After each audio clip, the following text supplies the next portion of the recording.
All right. I'm calling the meeting to order. Excuse me. For the Sequoia Union High School District regular meeting on Wednesday, April 24th. And we're going to go into closed session, but first we need to check to see if there's any public comments. There are no public comments. All right. We can adjourn, y'all. Thank you. Recess. Thank you. Let me get myself together. Thank you all for coming.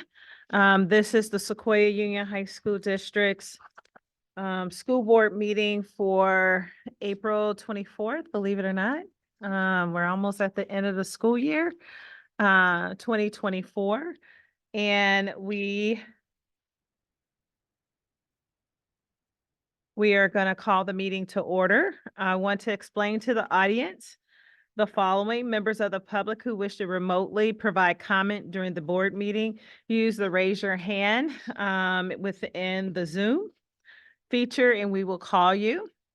Speakers must raise their hand during agenda item 8.1, the public comment portion of the meeting, in order to comment on topics not included on the approved agenda. I think I skipped ahead, didn't I? No, you're fine. I am, okay. To speak about an item on the agenda in person, please fill out a card and please hand it over to Laura over here at our desk to my right. And Laura will let us know and call you to the dais when it's appropriate. When the requested agenda item comes before the board, the speaker will be called forward and given a certain amount of minutes to be able to express their public comment. I'm now going to go to roll call. Student trustee Agarwal is absent. Student trustee Yuryev just walked in. Good timing. Trustee Ginn, Here. trustee Dubois, trustee Koo, Here. Vice President Nori, Here. President Stevenson. Here.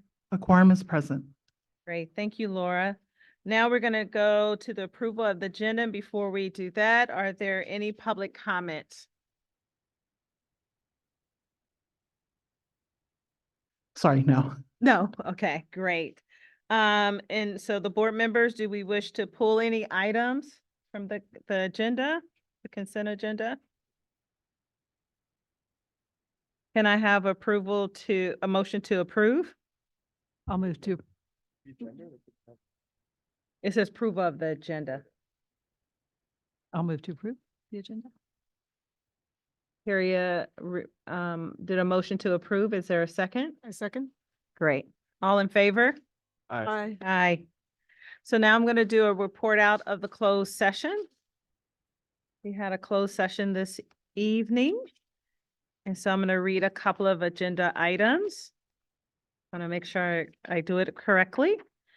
By a vote of unanimous, the board members in favor, the board approved the settlement agreement for case number 2023-2024-13. Also, by a vote of unanimous, the board voted to approve the settlement agreement for case number 2023-2024-14. I'm sorry, to the chair, that's 2020. 13 and 20 and 14. Okay, so both of them. Yes. Okay, thanks. All right. And then we also, in our closing session, by a unanimous vote, I am making a motion to adopt the statement of charges for dismissal regarding employee 11649 from their employment with the district. Motion was given by Rich Jin, second by Sathik Nori, and unanimous. Okay. I don't think there's anything else. I'm gonna put that here. All right. Now we're gonna turn it over to Superintendent Leach. Yes, for special recognitions. I wonder who is on deck tonight for special recognitions. I have no idea. So tonight, we would like to recognize Menlo Atherton High School's new intercultural leadership program led by Karina Flores. Is Karina here? Yay!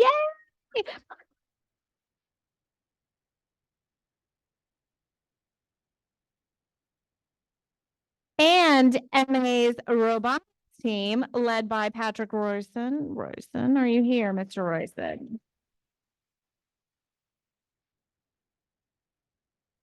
As well, here's who support the robotics program.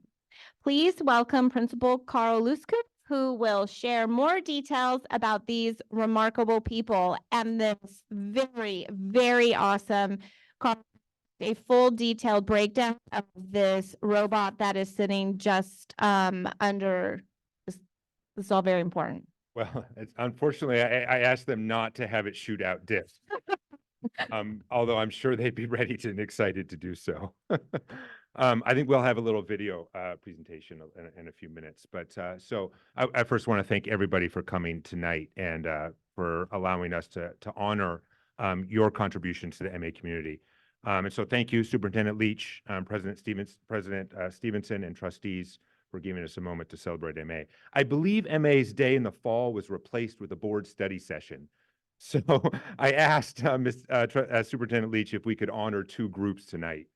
So excuse me, I've got a little bit to celebrate. It's also hard to keep up with the amount of success that happens at MA.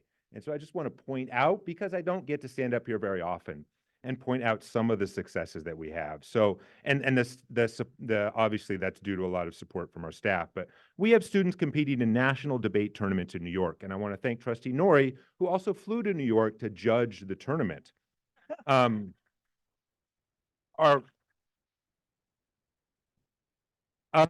think it was 60 teams. We made it to the quarterfinals. We sent 5 teams, 10 students, impressive. We also have we had like 48 students enter National History Day projects into competitions, 4 of which are now state finalists, which is really exciting. We have students who participate in STEM fairs, who do tremendous service learning projects like gardening this past Saturday on Earth Day, or traveling to the US-Mexico border to deliver supplies to families in need. A journalism program, which is a finalist for the National Pacemaker Award, yet again. A jazz band and orchestra program which just traveled to Anaheim and took either first or second place in every aspect of the competition. It's really cool. They were actually in a competition at Morgan Hill recently, and I love this.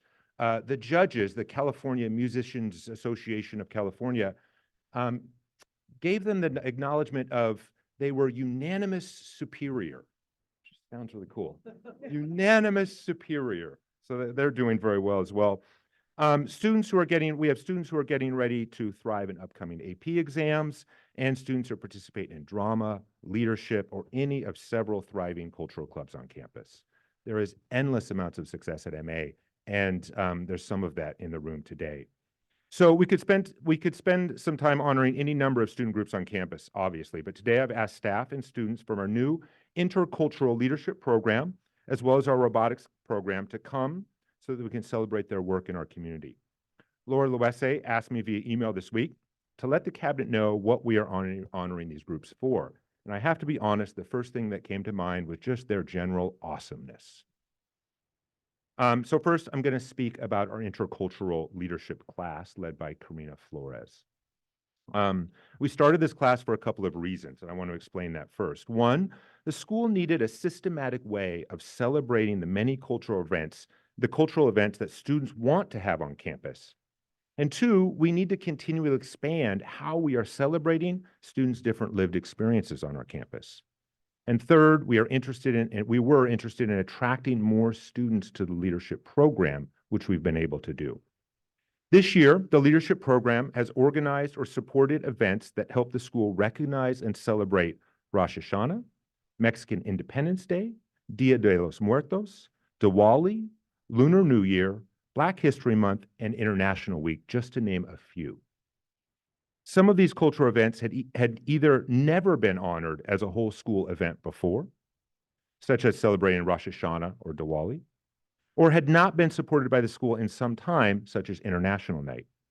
Some of these events are small in nature and others are large, beautiful, and collaborative productions, if you've ever been to a Dia de los Muertos event, as an example.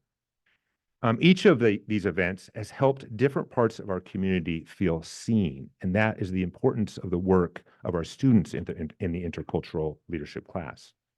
Ms. Flores, I don't know if it's possible to celebrate one group and have them come up and then do the other, just so they can have their due. So Ms. Flores, I don't know if you could be willing to come on up for a second.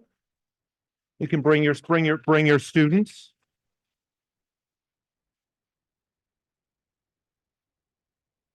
And I'm going to ask a few students for you to come up in 1 second. Yeah, come on up, guys. Come on up. Come on up.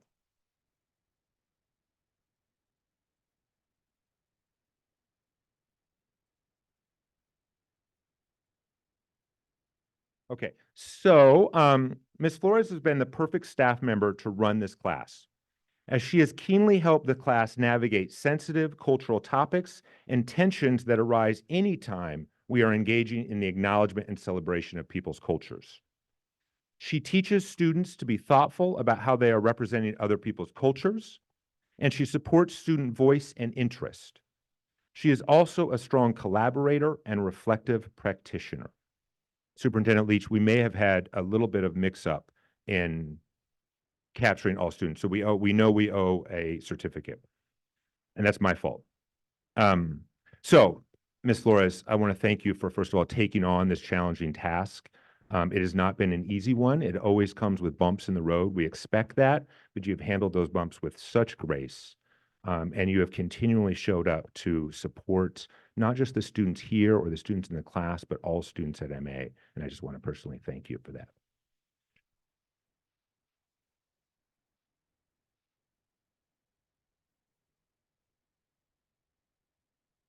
And Alexis Wynn, Eliza Crow, and Akemi,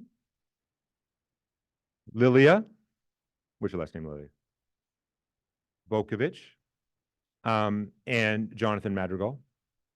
Thank you for participating in this inaugural class. We could not ask for a better group of students to represent MA and work with a variety of clubs in different communities on campus. I have seen each of you take on leadership roles for important events on campus and also simply support the cultural events of others in ways that really exemplify the motto, strength and diversity. And what I have people come up to me, and we're doing a Black History Month celebration, and they'll say, wow, it's really cool to see different types of kids here supporting the event. That's what diversity is about, right? Showing up to celebrate other people's cultures and being present. And so that's what we've seen as a community this year. You have collaborated with different clubs on campus, helped brainstorm and organize the structure of events, helped set up and break down events, helped by providing music, by being an MC, and welcoming different performances on stage, and by cheerleading your fellow students. You have also participated on student panels and shared your experience of being an MA student with the broader community. I have watched you from afar, and I am so impressed with your leadership this year. Thank you for participating in this class and supporting MA's culture. We are excited to see this new course grow and further integrate into the fabric of MA. Thank you. Can we give them a hand, please?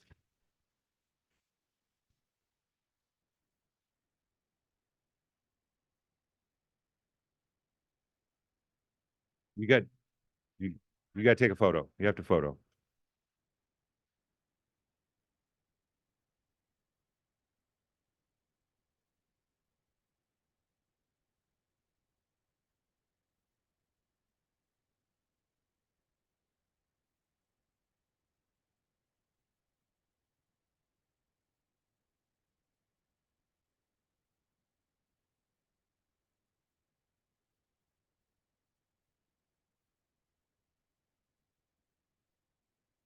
Okay, thank you. Second, I've invited our amazing robotics team here today.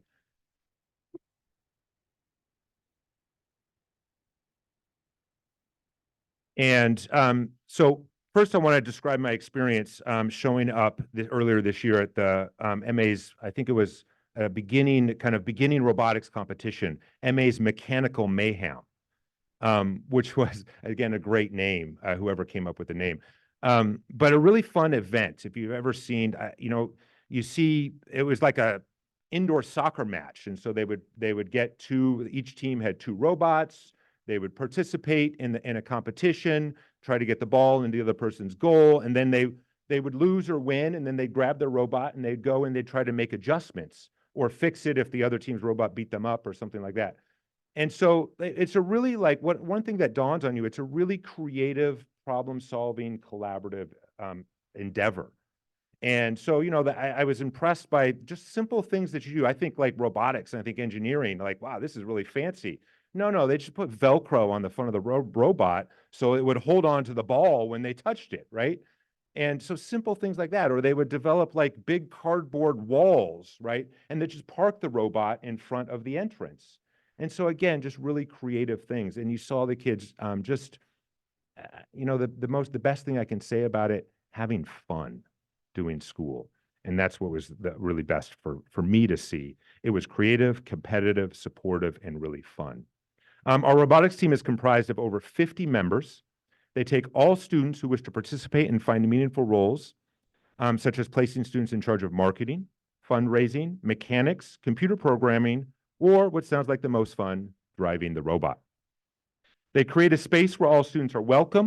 I'm going to say that again. They create a space where all students are welcome.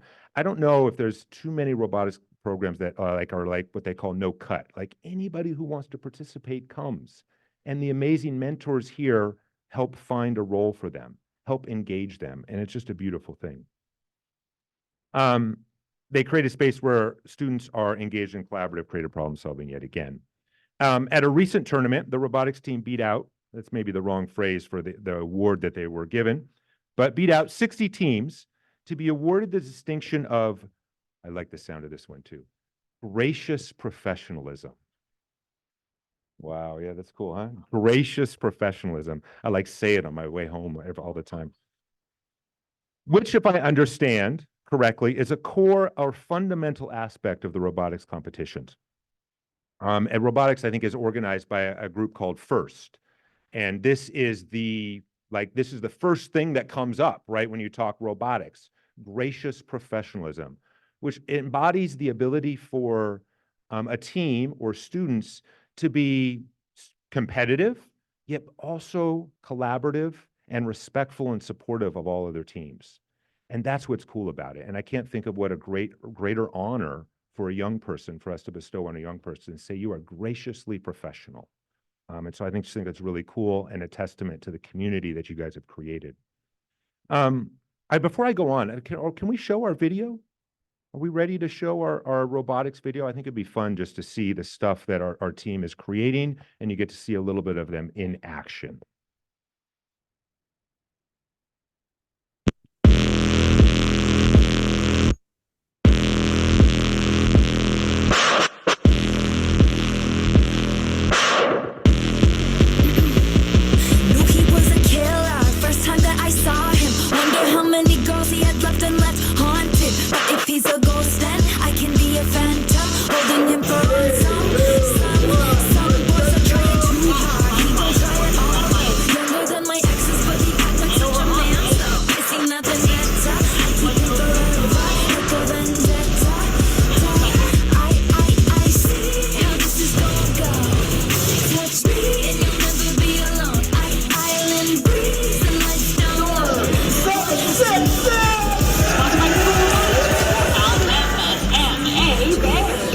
.766, an absolute unit of a support robot. 766 of the MA Bears. They're doing this thing where they kind of rub up against the robot coming through, right? And you watch them drag along. Congratulations, team 766. 20 seconds, we have a tied match. Blue taking the lead by just 2 points. Every last note counts. I was a robber, first time that he saw me. Stealing hearts and running off and never saying sorry. He can join the high school, we'll move to an island.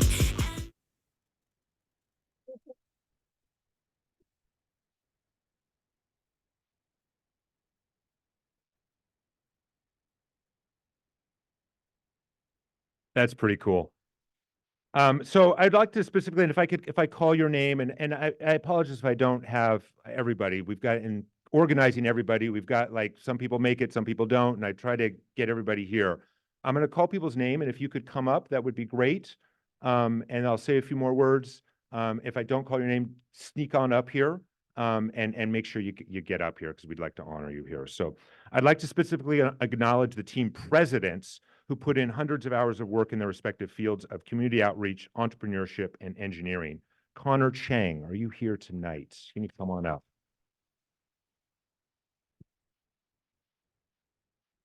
Mira Tien, Mira, and Will. And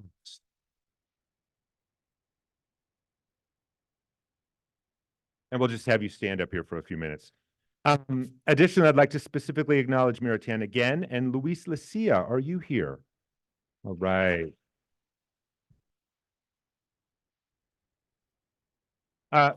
Mira and Luis were selected as semifinalists for the first is the organization again, Dean's List, and because they are great examples of student leaders who have led their teams and communities to increased awareness for FIRST and its mission. So I just want to specifically acknowledge that. But we also have several students here, and I'd like to congratulate each of them. Please excuse me if I mispronounce your name. Paige McGarafon, are you here tonight? Okay, I'm going to keep going. Will Knox is here. Lexi Chua. Heidi Chen. Connor Chen. Please, I'm gonna read through the names. Just come on up, you guys. Hunter Cabral, and Mary Harris, Luis Lucia, Aaron Chung, Emmett Seeger, Julian Way, Dane Hansen, Rian Shetty, Raj Ghosh, Leviathan Podwick, Andrew Birchner, Philip Andreessen, Connor Bay, Edward I, Charlotte Steinmetz, Mira, we already have, Molly Kilburn, Jackson Hong, Julian Hadaway, and Karina Cadre. And any other student here that's representing robotics, please come on up.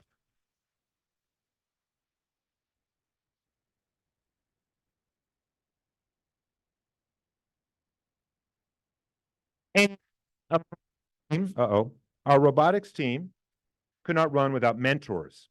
And I really, this is an incredible group of adults who put in countless hours to support our students. So I'm going to quote Mr. Roizen here, our staff sponsor for the Robotics Club. So what, Mr. Roizen, please come on up. Mr. Roizen, the challenge that the mentors face, which is that some of our wonderful students here show up every day, Monday, Wednesday, Thursday, Saturday, evenings. Some show up once a week, some show up twice a week. This is what Mr. Roizen says, that mentors deserve so much appreciation. They do their best to meet kids where the kids are, trying to provide meaningful experiences for kids, whether they can show up to every meeting. They're often meeting Monday, Wednesday, and Friday night, as well as Saturday, or only show up once a week. Imagine trying to teach a class with a long-term all-class project and you can't know who's going to necessarily show up every day. Well, you have to try to make every class session engaging for every student who happens to show up, all while making sure you're consistently making progress on the end project. Again, how do you engage every individual kid as they come, when they come, for who they are and what they bring at that moment? That sounds like the description of an excellent teacher. And so with that, I would like to acknowledge the following mentors. Amy McGarafon, I don't think she's here tonight. I did not see her. So Chris Bishop, if you're here, please come on up. Debajat Gosh, Miss Gosh, Mr. Gosh, come on up. Ian Ritz, are you here tonight, Ian? I believe that's a former student of mine. James Young, John Justice, Justin Park, if you're here tonight. Michelin Viadu, Ryan Cahoon, please come on up. Siddharth, Tom Ivy, and Tony Waits, and Wolf Dobson, please come on up. And if I've missed anybody, please come on up. Again, the hours these mentors put in out of love for our students and our community is truly impressive. And I know our students do the work, but I just want to thank our mentors for supporting them. It's really impressive. So, and of course, our staff member sponsor, Patrick Roizen. He is the man behind the scenes. He attends all events. Thank you, Mr. Roizen. Helps facilitate the paperwork and is a liaison with the school processes to make sure students can have these experiences. He's also the communicator to me of all photos, awards, and progress that you make, which I greatly appreciate, Mr. Roizen. So just thank you for your time. This is a wonderful example of the MA community at work, supporting each other, having fun, learning, and what a great community we are. So thank you to the robotics program. Please give them a round of applause.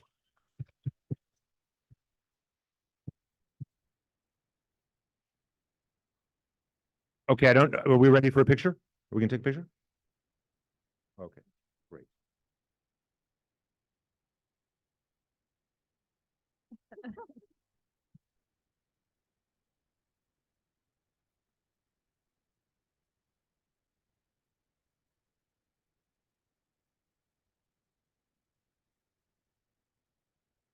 And I forgot to mention, this is the wonderful robot.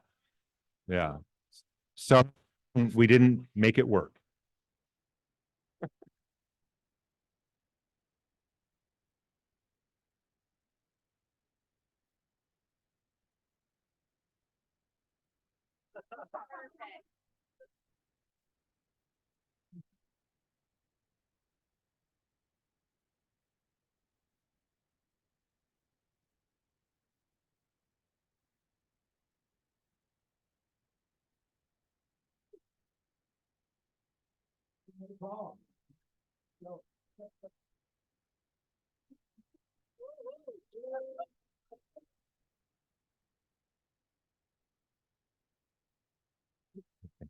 Thank you. And again, our intercultural leadership group, you guys are amazing and you're pioneers. And I hope you feel proud of that. I hope you continue the good work. So just to come back to you and say thank you from the bottom of my heart. Great job, everybody.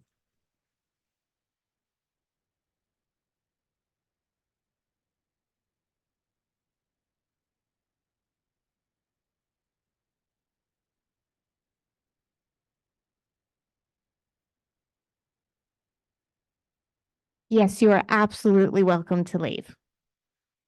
Thank you, everyone, for coming. We'll take a couple minutes, let them leave. Thank you all.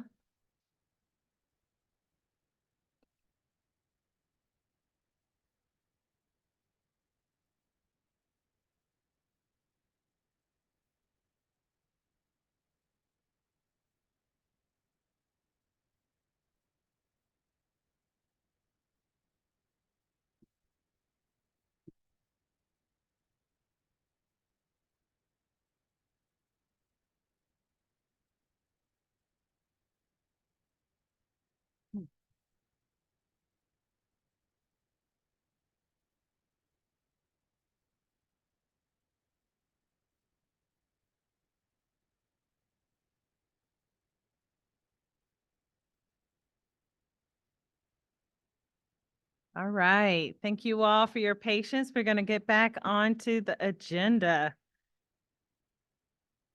We are now at item 8, regarding public comment. The board does not act upon. This is board comment for unagendized items. The board does not act upon any matters that has been agendized except for under limited circumstances permitted by law.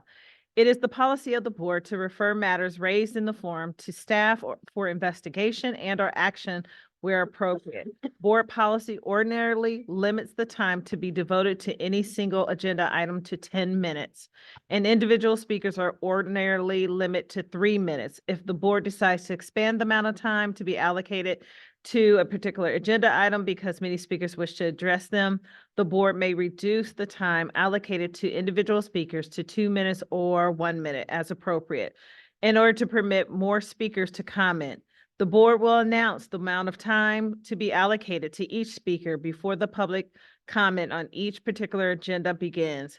We ask all speakers to keep within the time limit.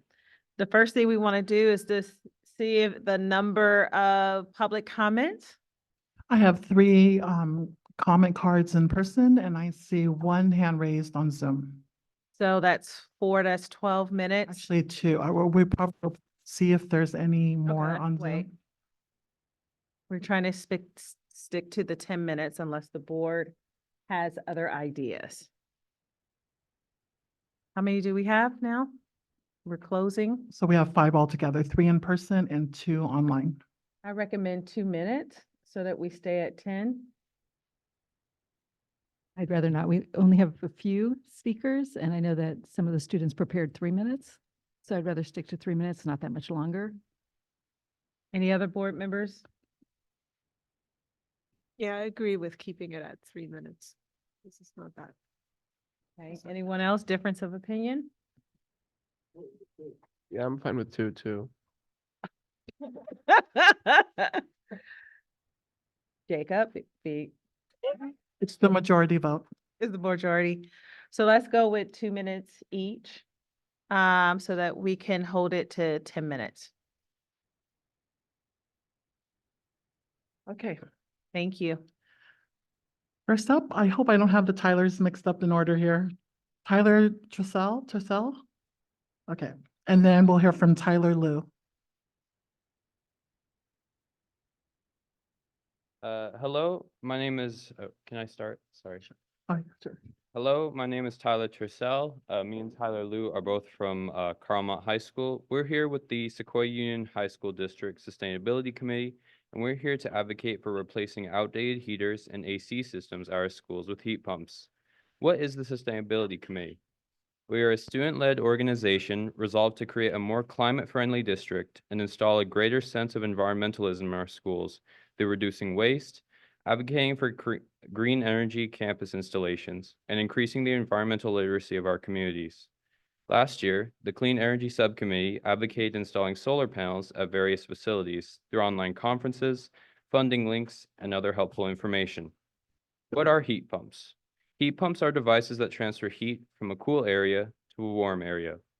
They can be used for heating and cooling, either by transferring heat from the cold outside to the inside of a building, or by transferring heat from the inside to the relatively warmer outside. In addition, heat pumps are far more inefficient than conventional heating units because they transfer heat instead of generating it. The main benefits of electrifying school heating systems are that it improves gas usage efficiency, and that schools can utilize renewable energy sources in the future. Instead of a furnace using gas to generate heat, a power plant produces electricity with a higher efficiency, which is then used for heat pumps. In addition, electric heat pumps will be able to run off of 100% renewable energy for long-term use, allowing for less environmental impact while not compromising the heating of schools. Finally, several Peninsula Clean Energy programs will be able to finance the replacement process of gas furnaces. We'll explain the programs in depth later on. Why heat pumps? According to Mr. Draper of San Mateo County's green facilities, 63.9% of the appliances in Woodside High School were over 20 years old and needed to be replaced. Recently, I'm sorry, time's up. Thank you so much. After Tyler Liu, we'll hear from Abby Corman. Continuing on from the previous Tyler's speech, switching out previous heating units for heat pumps is easy, since the gas furnaces already have roof structuring to support them. Gas furnaces do have lower initial costs, but according to a USA Today article, these gas furnaces require more maintenance in the long term and cannot cool buildings alone. Before this presentation, we have collected data for student support of heat pump installation. Currently, we have 101 people across the district who have supported our advocacy. The increasing cost of natural gas isn't the only economic incentive to switch to heat pumps. The total cost of ownership, or TCO, is a metric that includes the purchase price of an object and its operating costs. According to a 2023 article from Harvard Business School, the TCO of operating a heat pump is generally far less than operating costs for natural gas, propane, and oil-based heating systems. Now, we will discuss eligible programs for the district. First, CalShape is a program run by the California Energy Commission that funds heating and cooling system upgrades for public schools. Currently, applications are due June 1st. Second, PG&E GK12 Energy Efficiency is a program funded by the California ratepayer that allows government agencies and schools to improve their energy efficiency. Third, SMC Energy Watch is a PG&E and San Mateo County partnership program that, similar to the other programs, allows schools to access energy-efficient appliances in buildings. A quote from their website says, provides coordination, outreach, referrals, and educational resources to help community members pursue energy efficiency products. Finally, CEDA, or the California Energy Design Assistance Program, helps select and provide educational materials for specific designs that work best for each campus's heating system. However, heat pump installation must be in the early design phase for us to qualify for this program. Thank you for listening to our presentation. We would like to thank the San Mateo County Environmental Literacy and Sustainability Team. Their research at various school campuses provided helpful data points and recommendations for. Thank you. Sorry, your time is up. Thank you. We're gonna, Abby, before you talk. Does that conclude the sustainability presentation? It does. Okay, can you come back up to the podium just real quick? Thank you. I just a couple quick comments. I want to thank you all for presenting and then also report that we are installing heat pumps at several of the school sites. And so if Ms. Luese has your contact information, Christine Gong, our Assistant Superintendent of Administrative Services, wave. I'm gonna connect you all also to potentially meet with the vendor and so that you can find out some more information about the project that we have going on. Okay? Thank you again for coming tonight. So please make sure you give your information to Laura before you leave. Thank you. Abby? Thanks. My name is Abby Corman. I'm a teacher at Menlo Atherton. I'm not sure if you folks have heard the news, but our district is quote unquote restructuring DEI and apparently eliminating one of our equity TOSA positions in the 24-25 school year. I'm dismayed to hear this news. As from my lens, this has been one of our most successful and important structural changes in recent years. Taja and Pablo have helped facilitate the growth of cultural grad celebrations at all of our sites, led and coordinated affinity training for more than 75 staff leaders, rewritten the job descriptions and interview questions to include equity for our entire district, and done more for BIPOC staff retention than any of our other efforts combined.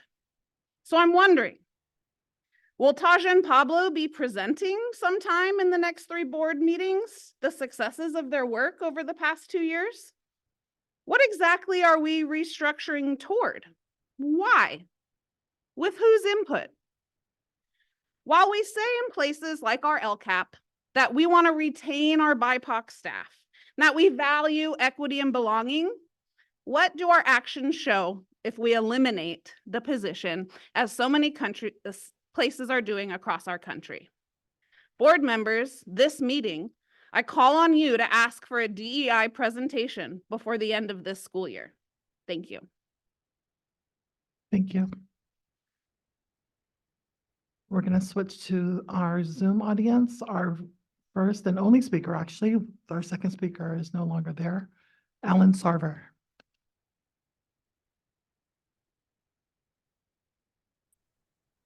Okay, I have unmuted. Thank you. Good evening, superintendent, board, staff, and community. I hope that not every last one of the MA representatives have left because they're part of what I want to talk about. But if they've left, then just thanks to them.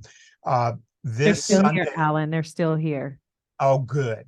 This coming Sunday is the 20th annual Celebrate the Music Festival in Twin Pines Park in Belmont from 11 o'clock until 5:30 p.m. It is a celebration of school music from the Belmont Redwood Shores elementary schools through their middle school, through Carlmont High School, up until the colleges and adult musical performers. We include a substantial representation of robotics as part of the festival. And last year, the Carlmont and Woodside teams who had been there for years said, hey, what's going on? Why isn't MA here? And after that gracious professionalism, we invited MA's team to join us. They will be there again for the second year this year. So we'll have 3 high school robotics teams along with all of the music. Carlmont students are all over the festival, performing in bands, orchestras, choruses, along with the younger students. The day is capped by a battle of the bands between the 200-strong Carlmont Pep Band and the UC Davis and Stanford marching bands. So I invite everybody that possibly can to come join us in Twin Pines Park this coming Sunday, the 28th, from 11 o'clock to 5:30 p.m. Thank you. Thank you so much. I appreciate the invite. We are now on item 19. I don't believe we have any Board of Trustee correspondence. And now we're at item 10, Board Trustee and Superintendent comments and committee reports. Any board members want to start off? Yes. So as two of you know, the three of us went to the Coast to Coast, and just to share with those who didn't attend and for people on the team who didn't go to the Coast to Coast conference, there's sort of two parts to the conference. The first part is the CSBA has speakers to educate the attendees at the conference. And then the second part is the attendees go and meet with their legislators in the House of Representatives and advocate on the issues that we learned about for the prior 2 days. Some of the speakers talked about areas where the federal government is trying to improve education. And there were a couple new buzzwords for me that I'll share. They were broadly focusing on time on task as a way to improve education outcomes. Attendance, something that we also focus on. Their big insight was to send text messages as part of trying to get students to attend. The new term that I learned was high dosage tutoring. They kept talking about that term, which I hadn't heard a lot of before then, but that was talked about a lot at that conference. And then about using federal resources to add extra days or hours for time on task, whether it's weekends, spring breaks, summers, after school, but trying to find other places in the student's academic year to add high dosage tutoring and attending. A couple other things that they brought up that I think would be interesting for us to consider at some point in the coming year or two. And they talked about AI policies and how to use AI. There's a sort of a stoplight model where no use at all, a lot of use, and areas in between, and as a sort of a template for a policy. And if you're interested, I can share some links to some things to read about. But I think for us to, as a district, to look at having a policy on AI and how we can bring AI into our classrooms, at least my personal belief is that our students should graduate knowing how to make good use of tools, including AI.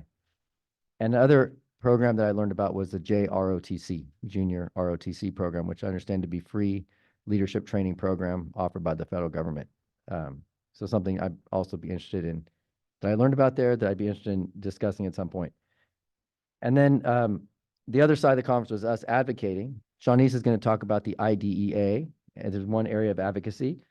And then the others were in the areas of getting more funding for people who work in education. And in specific, there's some nuances with how Social Security interacts with the pension systems. And we're advocating around some fairly technical legislation that would make it better for families that have one member who's a Social Security earner and one who's a pension earner to have better outcomes.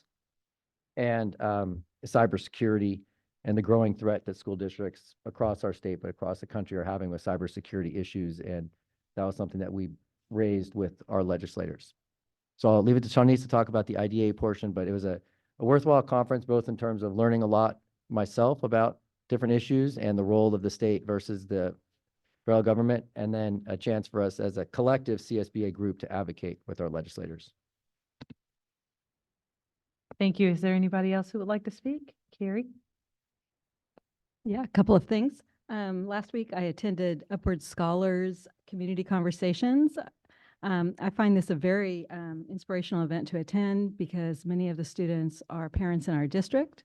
So they are parents that have attended our adult school and are now going to community college. And what I enjoy most about the conversations is I get to hear directly from our parents about how their kids are doing in our school, and all of the conversations were very positive. I also wanted to say that I'm so grateful that our district submitted a Kent Award application for Lily for our newcomers program.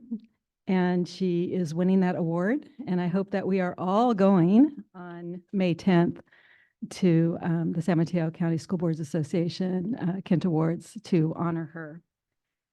I also want to remind the board again that Redwood City Together will be hosting the World Cafe on May 9th. And again, that's a wonderful opportunity to have one-on-one conversations with people in our community. Many people from North Fair Oaks neighborhood will be attending. And then the last thing, since our last meeting, I had 2 Tide Academy students shadow me for a day of work.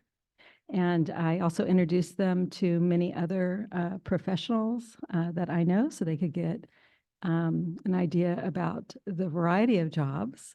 And when I do my shadowing day, I take the students out to lunch with all these professionals, and I have a question. What did you think you would be doing when you were in high school professionally? And what did you end up doing? And how did you end up in your career?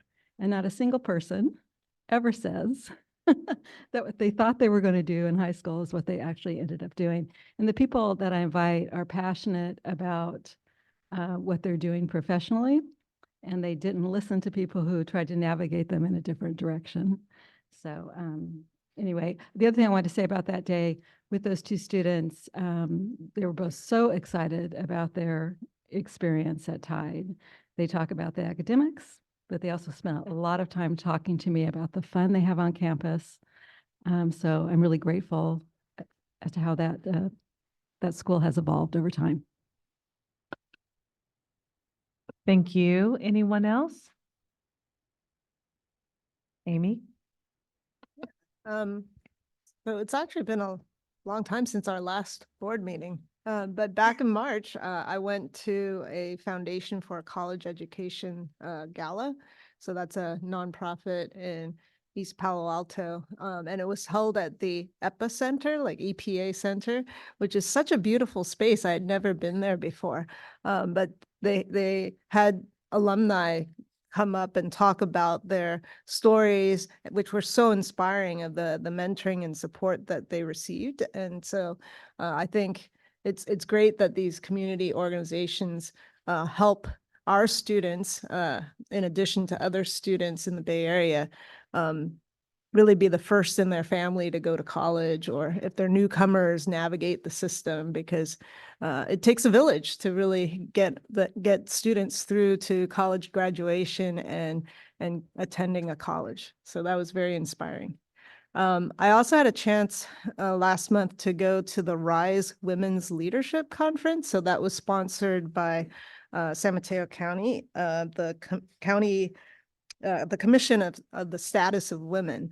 And actually the theme was about women's economic power, and it was called Surviving to Thriving to Driving Change. But one of the themes that came up was the importance of financial literacy.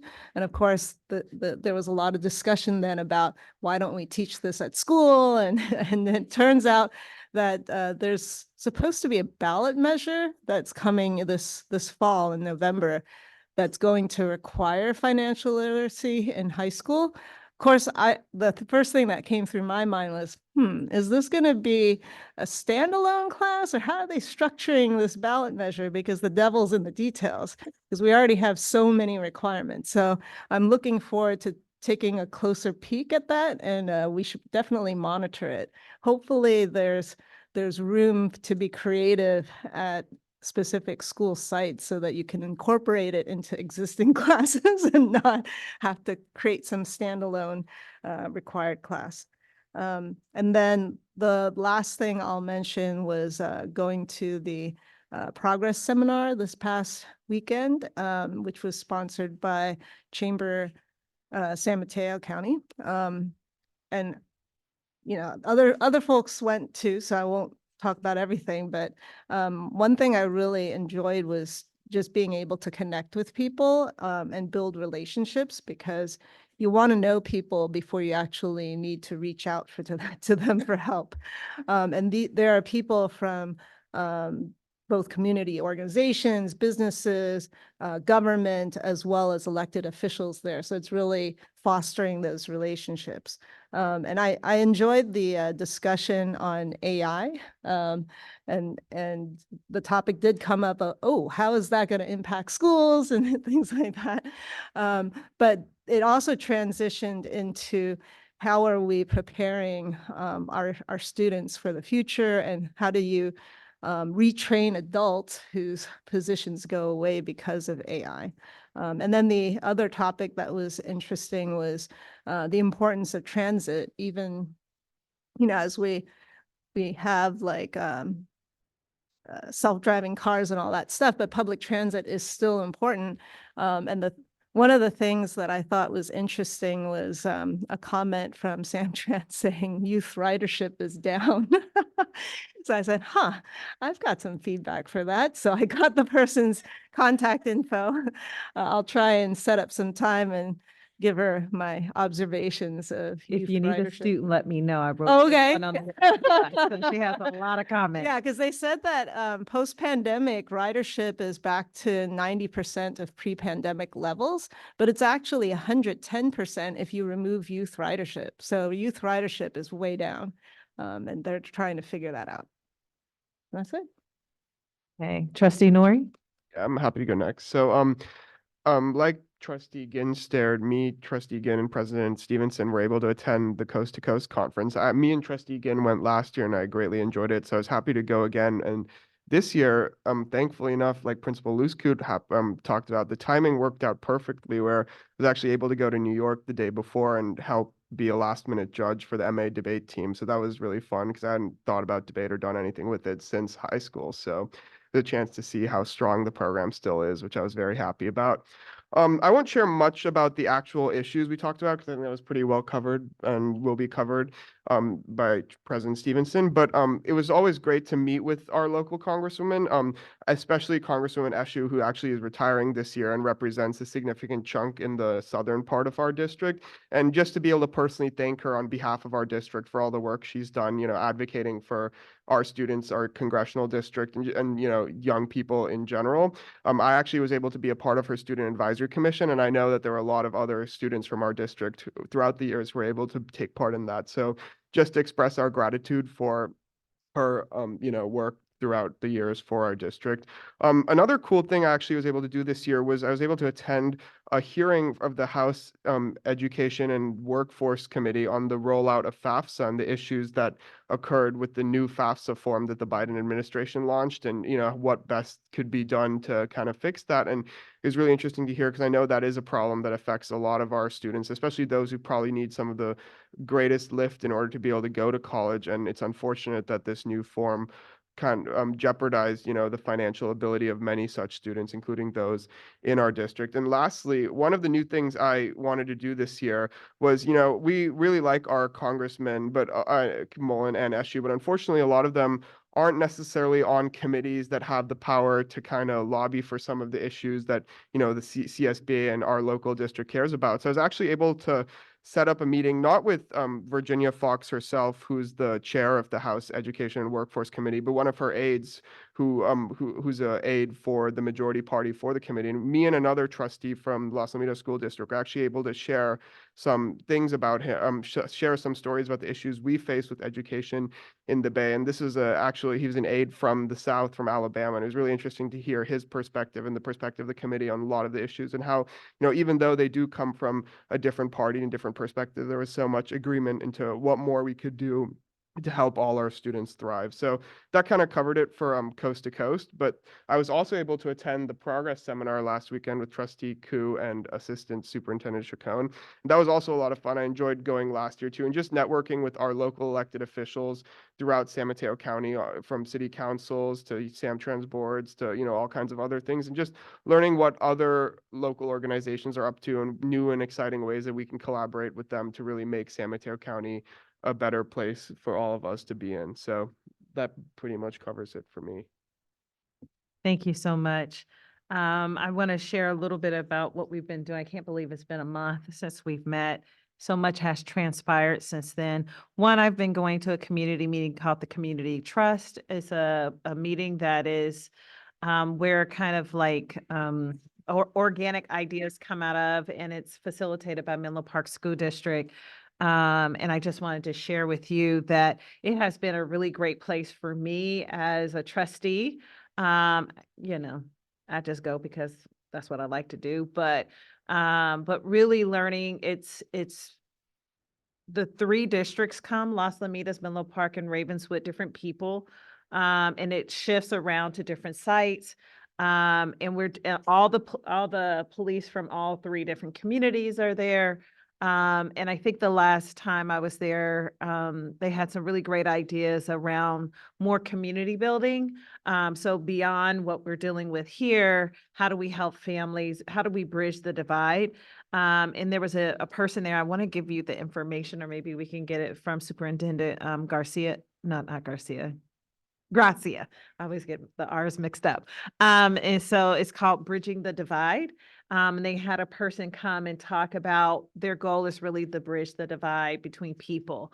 And we know that's on the rise in lots of our communities and in our environment. So I thought she might be interesting. And oh, hi. Is it called Bridging the Divide? Oh, sorry. But the focus is bridging the divide, and have used them as a consultant or a listening partner, a thought partner about how to bring communities together. And I was thinking about Trustee Dubois and just what does it really take to bring communities together beyond the things that they don't like. And so I thought that was pretty inspiring. The other thing is that I had a couple of emails of appreciation from particularly Menlo Atherton. A parent came to me and said, you know, I remember you saying to say something positive sometimes, and sent me an email about some positive stuff. And really was teary-eyed about how the teachers really rallied around their particular child and their mental health needs. And so that was pretty powerful for me. And there was a little bit of feedback around having to advocate, and also in the back of their mind was like, what happens when families don't know how to advocate for their child? Because there were some really great staff who understood, and then there are other staff who struggled with understanding kind of what their mental health needs are, which is very typical with mental health, to be honest, but it does leave a feeling of sadness that's there for families and despair. So I wanted to share that with you because I know it's been coming up. And I also went to Woodside. What was the test called? It's been a month now, but I went for the annual test that you all do, that the students do, and the teachers were having a little gathering. Teachers need to be pumped up too about the test that kids are taking. And so I actually interacted. I just was in the room, eating, hanging out, enjoying everybody. Yes, the CASP test. CASP test. Nope.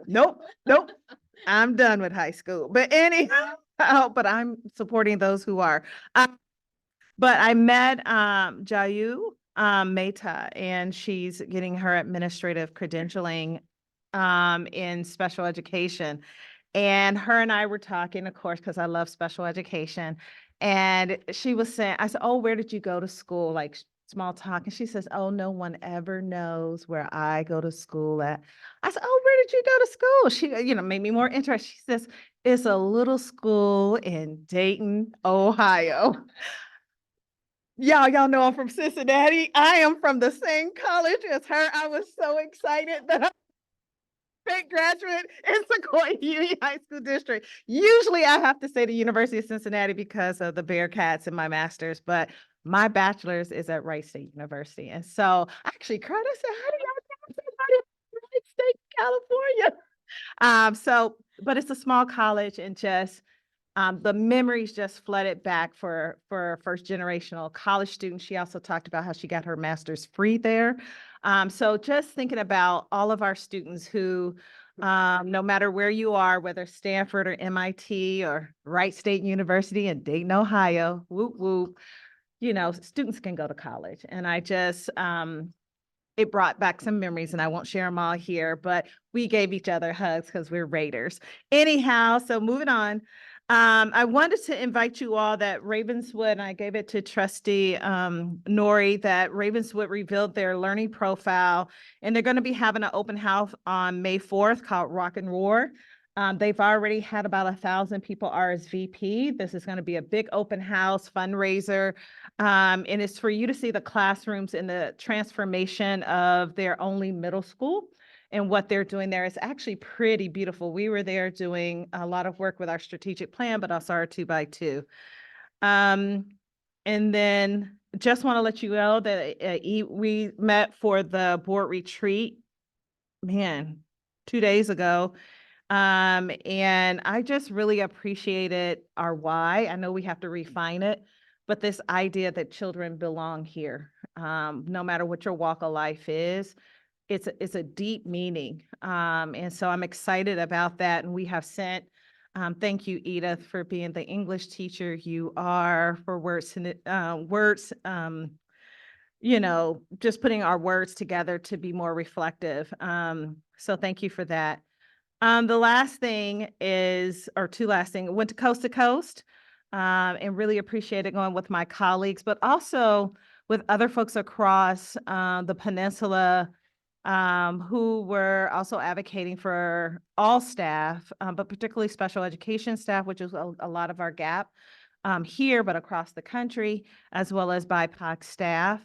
But I was particularly excited about Part C. And for those who don't know, on our board, that I used to be the area director for IDEA Part C for San Mateo, San Francisco, and Marin County, which means it's the babies, the very little ones, the birth to 3 toddlers, getting special education early.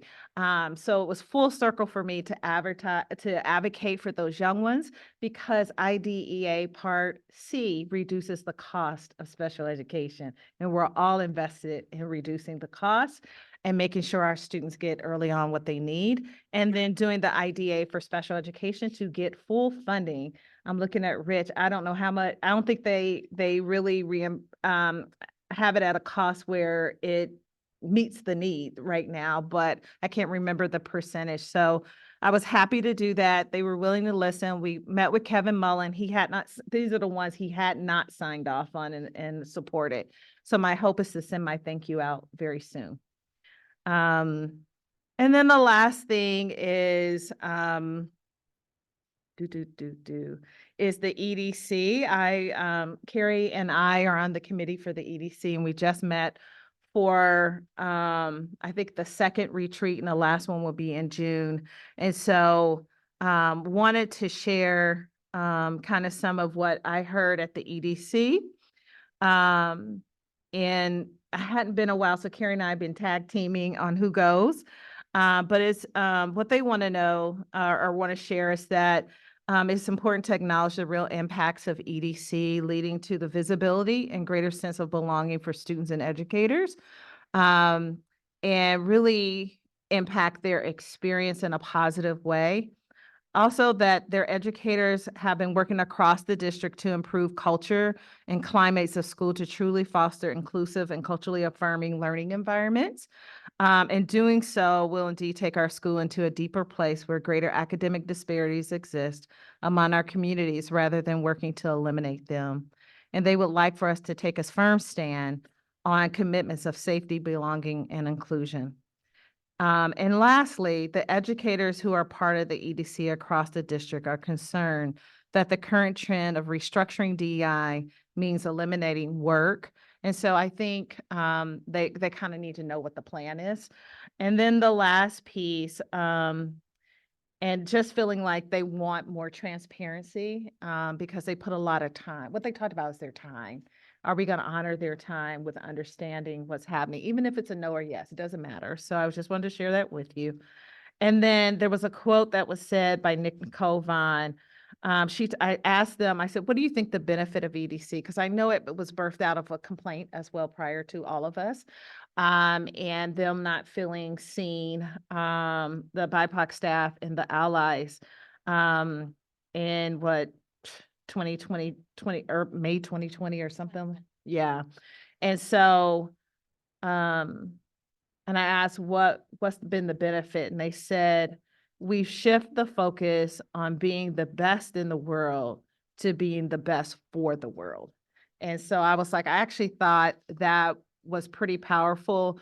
I'll send it to Laura, but they also have created a infographic of some of the work that they have done, either in support of some of the ideas that was had, and we are able to push them forward or expand them, but also the changes and the opportunities that they have made regarding affirming celebrations, which I did all of them last year. I don't suggest that, but we can share those.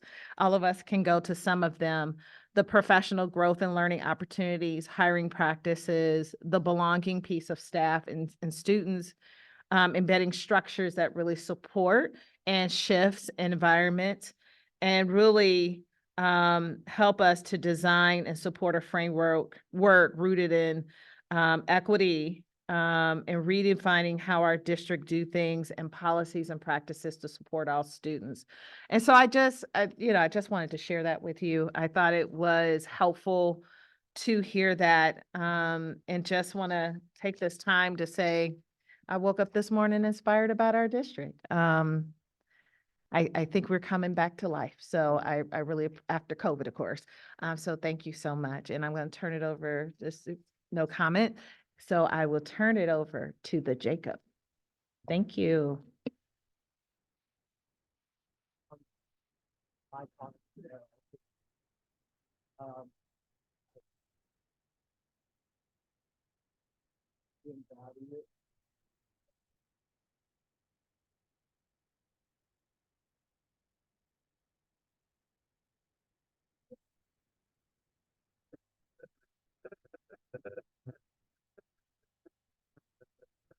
All right, thank you. Can you hear me now? All right.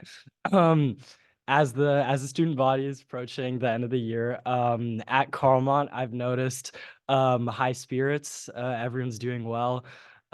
Trudging, these last moments out for myself as a senior, and kind of interacting with all of my senior peers. There's definitely a bit of like wistfulness as we finish school, and even though everyone is super excited for whatever they are planning on doing after high school, definitely looking back and realizing that this for me, as well as a lot of my peers, have been a really defining and amazing moment of our lives.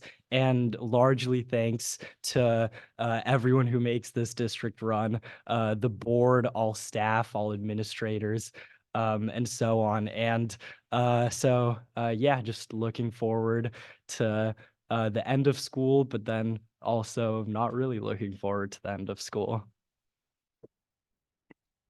Thank you, Jacob. It's mixed emotions. So totally understand it. And we wish an early well, because you still have several weeks of school. So we want you to get across that line with peace and excitement. I'm going to turn it over to the Sequoia District Teachers Association right now. Thank you.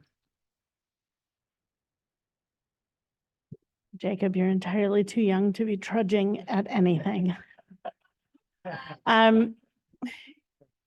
Though I do, April tests us all.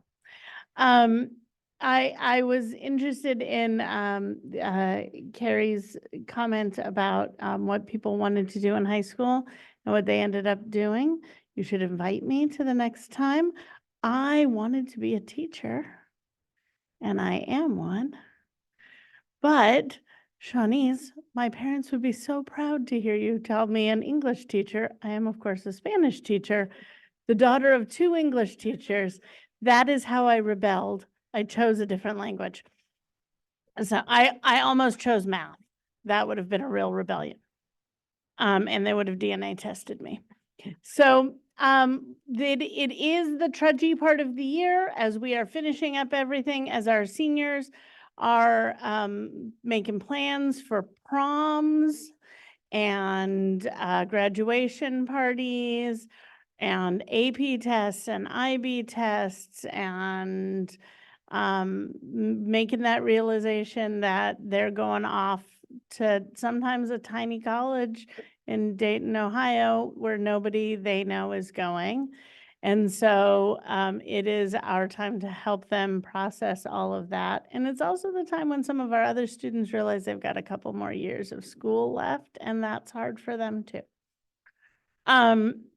As we look at the end of the year, it was actually, I came to the study session that the board had, and I was really impressed with the conversations around the core values. I mean, I think a lot of times these exercises can just be word games. And so I really appreciated the thought that everyone was putting to which words were chosen and why, and what it would mean, and what message it would give to the public, to prospective students, to current students, and also to staff.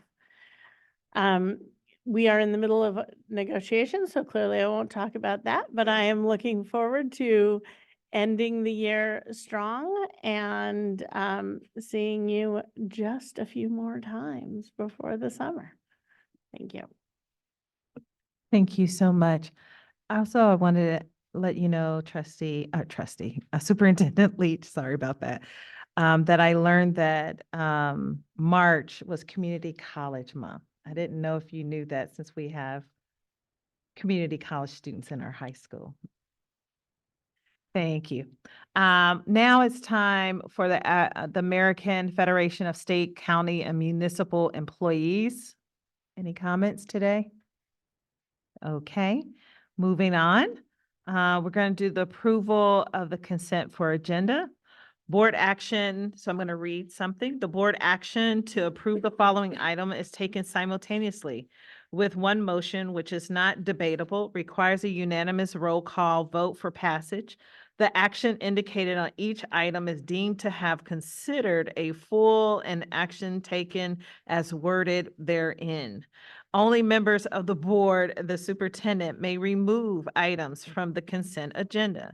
Members of the public may provide comments at the start of the consent agenda item, which may convince a board member or superintendent to remove an item for further discussion.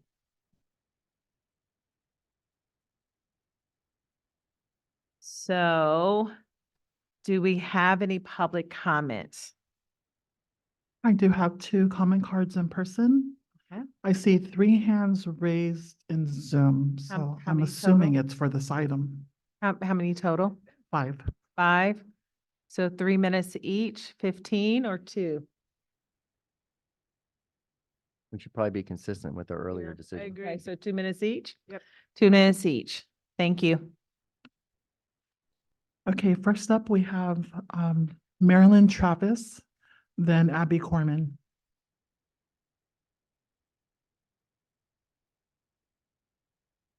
Good afternoon. I'm a teacher at EPAA and formed part of the principal selection committee. I'm here to raise concerns about the recent hiring process for the principal role at EPAA.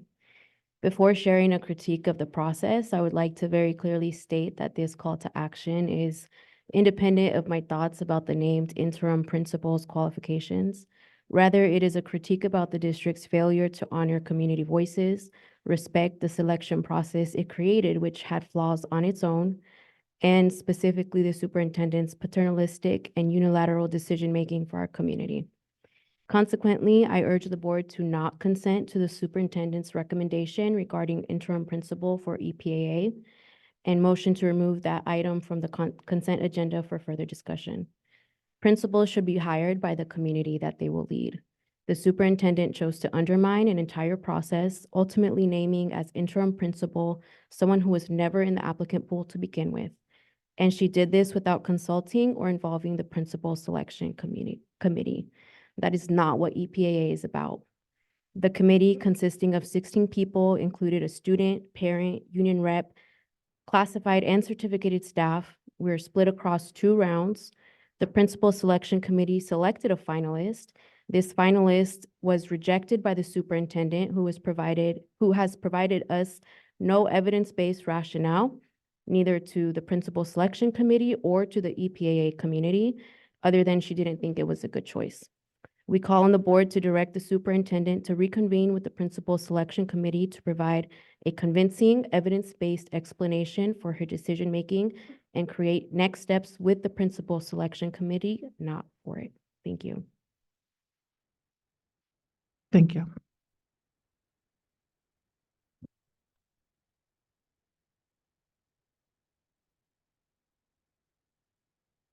I'm speaking tonight to ask for 13.3 to be pulled from the consent agenda for discussion. It's my understanding that despite Amika, the EPAA principal, giving ample notice to the district and her staff that she was leaving EPAA for the 24-25 school year, the district is not completing the process for the new EPAA principal that was agreed upon. Instead, an interim principal was named and will be in place all next school year without the input of students, staff, and the community. Amika announced to her staff she was leaving in February, and I'm sure you all had more notice than that because we all know how organized and thoughtful Amika is. Her end date is in June. In my experience in this district, that is more than enough time to hire a principal. We hired a superintendent in less time. We heard just a few board meetings ago from Ravenswood alumni that they never had answers about why their school was closed down, and how even 50 years later, that they hold on to the lack of transparency and still feel harm. We honored them. We cannot keep repeating the same mistakes over and over again. Whether you approve this interim position or not, the board needs to pull item 13.3 and address why this decision has been made, sidestepping historical norms and the policies we already have set. I've never heard of an interim principal appointed for a year, and this district, and especially the EPA community, deserves transparency at the minimum as to why this is happening. Thank you. We'll shift now to our Zoom audience. First up is Sue Shin.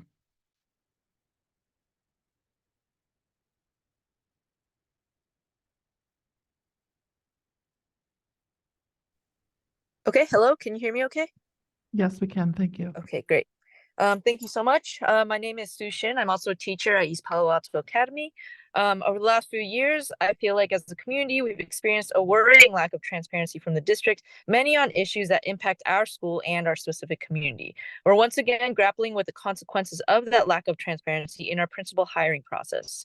By making a unilateral decision and selecting our next principal, it feels like Superintendent Leach has wasted the time and energy that our staff and community in good faith contributed to this process in hopes of finding a strong leader who's acutely aware of our needs.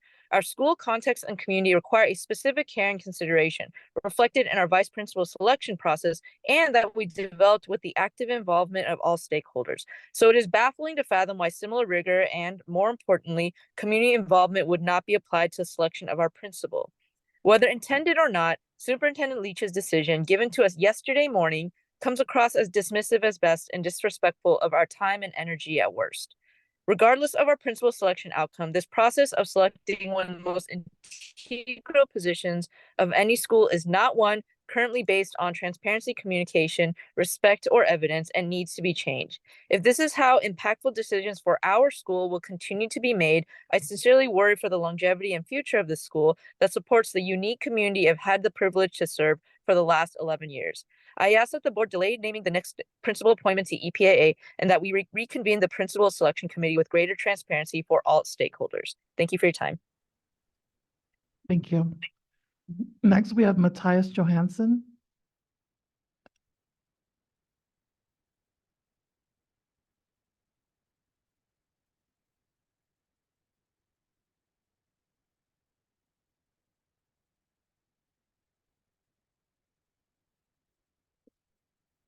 Matthias, we can't hear you. Matthias? Hello, are you able to hear me now? Yes, Okay, let's perfect. start. Flashbacks to teaching on Zoom. Okay, thank you. I'm also a teacher at East Palo Alto Academy, echoing the concerns my colleagues have shared regarding the recent principal search process. I too must stress that I enjoy working with the proposed interim principal and believe she's a strong candidate, but I must speak regardless with deep concern about how the district undertook this search. In solidarity with my colleagues, I urge you not to consent to this personnel recommendation and ask that you instead direct the superintendent to reconvene with the principal selection committee and collectively determine next steps in the search. I believe this reconvening is necessary to repair trust with the EPAA staff and to show that the district is committed to making decisions with the EPAA community rather than for it. All other personnel decisions made at EPAA are intentionally crafted to align to our mission and ensure input from students, parents, and staff.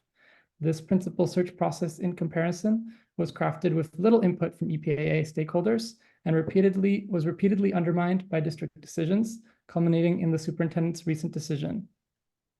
I will add that all of this has occurred within the context of frayed trust, resulting from the rollout of the new enrollment form 2 years ago. The year before the creation of the form, EPAA had more applicants than spaces available. In the 2 years since, EPAA has had to work overtime to enroll students, and the district has now tied these decreasing enrollment numbers to staffing cuts that threaten EPAA's ability to meet the unique needs of our population and to provide our students with the enriching experiences they deserve. District's decisions have lowered morale and have altogether contributed to the sense that EPAA is misunderstood by district staff. We would like to be on the same team, and as a first step towards that, we ask that you urge the superintendent to reconvene the principal selection committee to collectively determine next steps. Thank you. Thank you. Our last speaker is Oram Ramirez.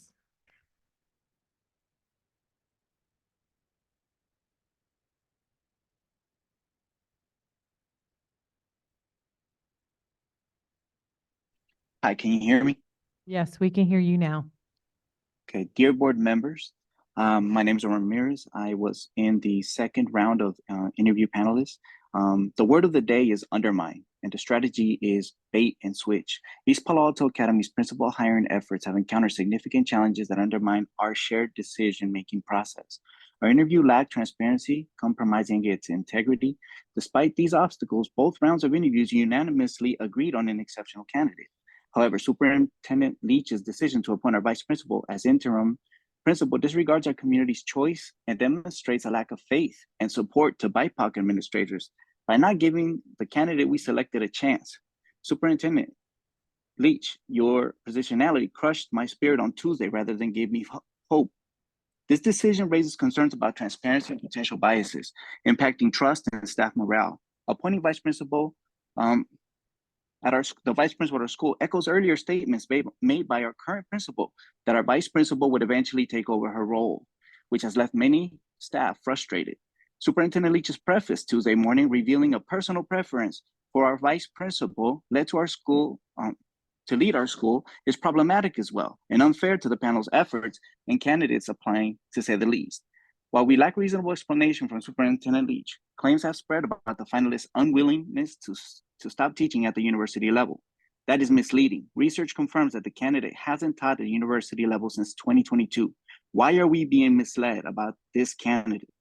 This was our candidate. Perhaps we could call him back and do more vetting. We deserve a fair and transparent process to determine our school's leadership. How can we rectify this situation? Give us more time. I urge the board to remove this item from consent agenda to gather more information, address our concerns, and develop restorative steps that involve our school community. Teachers are speaking out today and risk concerns that are impacting our community. I fear toxic work environment, and I fear that a toxic. I'm sorry, your time was up. Thank you. Okay, any other public comments? Okay. Is there a motion to waive the reading or to pull an item or anything like that?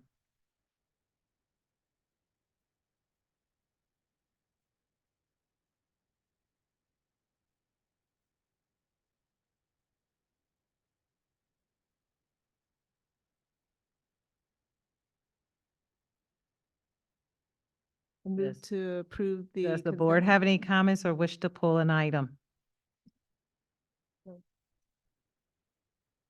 Not right now? I was Okay. gonna move to approve the consent agenda. Motion? Second. All in favor? Oh, roll call. Student trustee Yuryev, Yes. trustee Ginn, Yes.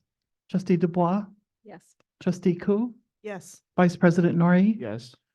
president Stevenson. Yes. Motion passed 5-0.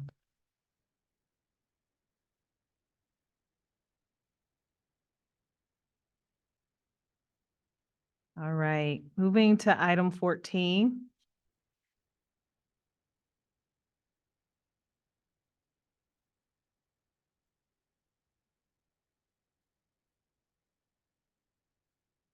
Hold on. These are information items. 14.1 is a presentation from Carmont WASC study. Are there any public comments? Did I? I skip have none. something? Okay, all righty. Moving on to our presentation. Thank you. It is my pleasure to work with so many talented administrators in this district, including every single one of them in the room this evening. I'm so glad to be on this team, and it is my pleasure to call to the microphone Gay Buckland Murray for us to hear about not the LCAP yet, thank you, Josue, but about how the WASC preparation and visit went at her school site. I, along with President Stevenson and Trustee Ginn, got to be there to hear the glowing remarks from a cross-section of their community on the first day of the school's visit. And as I always am, I'm so proud of the work being done. Take it away, President Buckland Murray. President. Sorry, that's, yeah. Thanks, everybody. I'm sitting down now. All in good time, all in good time. Okay, so, sorry, that threw me a little bit. I want to start my report out about this visit by complimenting the Carlmont High School staff and the overall community. A WASC process isn't just about the report. It is a process is the word that I should use. And the document that you have is the product of over a year of work from students, parents, staff, community members, et cetera. And the compliment I give to them is really about that coming together to put this all together. And I also just want to give a big shout out to two of my staff members in particular, Molly McNinch and Justine Headland, who somehow were able to make this fun and cohesive. And I even heard people say, wow, painless. So I really am so proud and grateful for those two people in the work that they did with us in putting together a good process and a good report. So generating the report, like I said, takes well over a year. And I'm really proud of Carlmont because I think the document that we gave you and gave to the WASC committee is genuine and honest reporting and reflection of who Carlmont is, what we are, what we do well, and also, of course, what we need to work on. And so to that end, I think that Carlmont recognized that the WASC report, and particularly Chapter 5, which is our action plan, which if you have the report there, I actually have a revised Chapter 5 to give you tonight. It's a living document, and those are live goals, and you'll be seeing them again shortly, for example, on May 22nd, when we talk about our site plan for the coming year, because those are really going to be guiding the work that we do. So now to the visit itself, I want to thank, and Bonnie already mentioned it, I want to thank Bonnie and Todd and then President Stevenson and Trustee Ginn for representing the district and the board that first night to the visiting committee, both as a group of four speaking to Carlmont and then also sitting in with the community. And then Liz and Crystal, I'm so honored, joined to hear the readout on that Wednesday afternoon.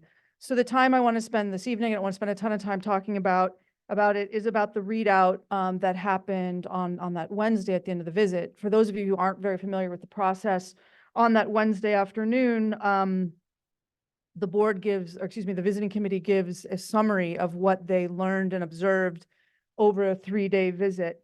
And what they kind of focus on are 19 points that they look at. And I think, can I advance the slide or? There it is. So there's 19 accreditation status factors that they look at. And what we're actually getting as a school accreditation will not be revealed to us until June. And so we'll inform the board at that time.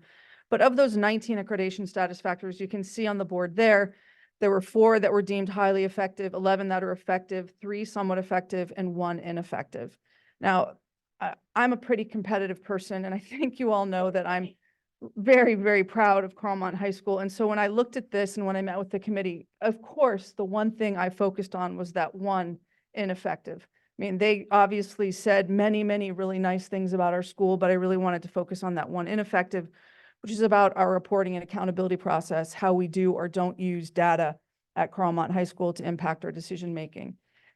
I disagreed with some of that, but at the same time, as a school leader, I have to recognize that there's truth in what they said, and that's going to be guiding our actions for the coming years. So on the next slide, you'll see what they actually boiled all of that down to. There are 2 things that they wanted us to add to our report. And the first one is, like I just mentioned, systematic, consistent assessment process and using data. And the thing that they really focused on is at the department level in the final report that they gave us. They really want it to be at a more granular classroom level for how we look at data and how that impacts changes that we make. And then the second one you can see there is consistent communications about our policies and processes. So what we've done, and actually, I guess maybe Jacob, do you mind if you just take one and pass one down? I made those copies for you because what happens after the visiting committee comes is we looked at our action plans that are going to guide our work for the coming years, and we tried to insert these 2 things into our action plans so that we have, now you'll see, not a separate goal, for example, about use of data, but it's infused into the goals that we already had, how we're going to use data to match those goals. So again, like I said, we'll be re-presenting those 2 on May 22nd, but I just want to tell you how we actually ended up writing our goals. The first one was a repeat from our report of 6 years ago, which is to improve academic achievement overall with attention to our underperforming groups, specifically ELL, SPED, and SED. And of course, we identified those groups by our use of data, but never mind. Number 2, increase access to diverse academic and career pathway courses, ensuring equitable opportunities for all students. We have a third goal, which also is a rollover, enhancing overall student well-being. We'd really focused on stress levels previously. And then our 4th goal is to foster a positive and inclusive school culture by acknowledging and celebrating our school-wide diversity at Carlmont. So at this point, I'm willing to take any questions you guys have about the process or about the report. But overall, I'm trying to make sure that I am living in the positive, the nice things that they said, but recognizing we've got some work to do. All right, I want to, yes, all right, I did public comments. I want to thank you all for allowing me to be there and to be a part of the process.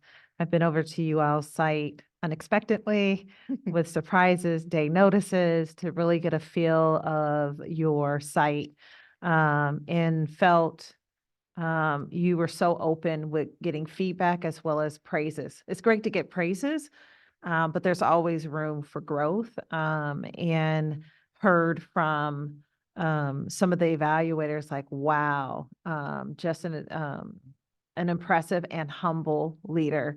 So I just wanted to share that with you, but also really being able to give feedback about, yes, kids are doing well there, but we do have pockets of kids who are trying to figure out where they belong in Carlmont. And not necessarily just academic, but belonging. So, and I know I gave you that feedback directly, but I wanted to say it publicly, and just your willingness to really look at that and not avoid it, and really your commitment to belonging. So I appreciate that. Thank you. But thank you for allowing me to be there. It's like, I didn't realize I knew so much about Carlmont. So appreciate it being there.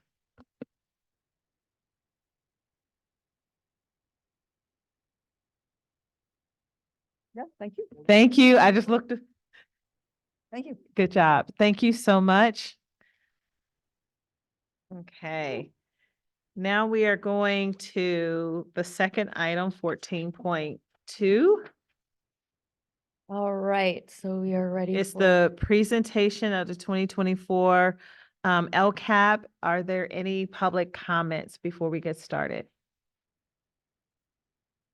I have none. None? There are none. Okay, thank you. Go ahead and get started. All right, we are back. We were with you at the March 6th meeting with a draft of the proposed goals, actions, and metrics. And since that time, we have continued our journey of working our way through various constituents to get input. You've got the link available to you if you'd like to see that timeline again, but I will give you the abbreviated version that since we were last with you, we have gotten more input from the Principal Council, Student Advisory Council, SDTA, Instructional Vice Principals Council, AFSCME, and the Parent Advisory Council. And what has happened with that input, you will see tonight when we go over the changes that have been made to the metrics and actions and goals. And those are, you'll find them in red font, so you can tell what the input was that we were given.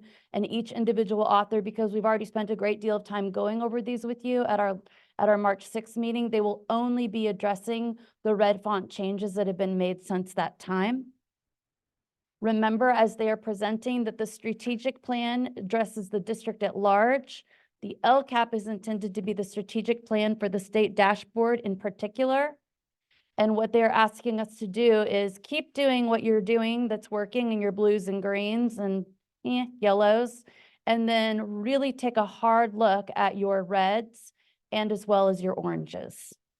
So with that in mind, I give you the authors of the LCAP.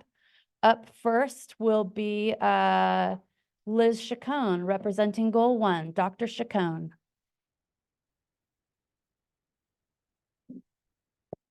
Thank you. Good evening, Board Trustees and Superintendent Leach. Good to see you all.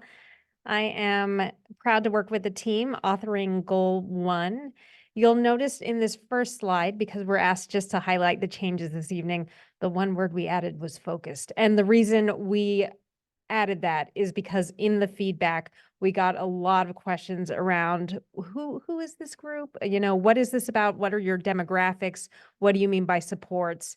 What does your data look like? And so I will explain more about that in the next slide, what we mean by focused. So our two goals essentially are improving our chronic absenteeism and engagement with English learners. As we know, as we go down the chart and the data dashboard and through the rest of the slides, we see that that is a population in our district in need of academic support. And as we know, you won't get the academics if you're not coming to school. And so we really want to focus our work around attendance on our English learner population. The second goal B, 1B, I'll call it, is reducing our suspensions rates for students who are African American and students who are Pacific Islanders through engagement and educational program and activity. And so the reason for that one is because in both of those, we have been in differentiated assistance. We are no longer in differentiated assistance for our students who are African American. We are in differentiated assistance around suspensions for our Pacific Islander student groups. And so as a result, even though we've come out of it in one population, we know there's still work to do. And so we have two goals under Goal 1. So when I add the word focused, what does this mean? So in our actions is where it kind of explains it. We're expanding what we added, focused and intensive interventions facilitated by bilingual community liaisons. Here, what that is referring to is the work that we're doing with our attendance in the coming year is going to focus mostly on our English learner students. Thankfully, our community liaisons that work specifically with attendance are Spanish-English bilingual. And so that is a population we'll be able to reach out to. The second thing we mean by focused is that we are following a SARB process, which is both pretty new. We worked on it. Thank you, Trustee Duwan. We've been working on it for a few years. We've refined it. We've hired the team.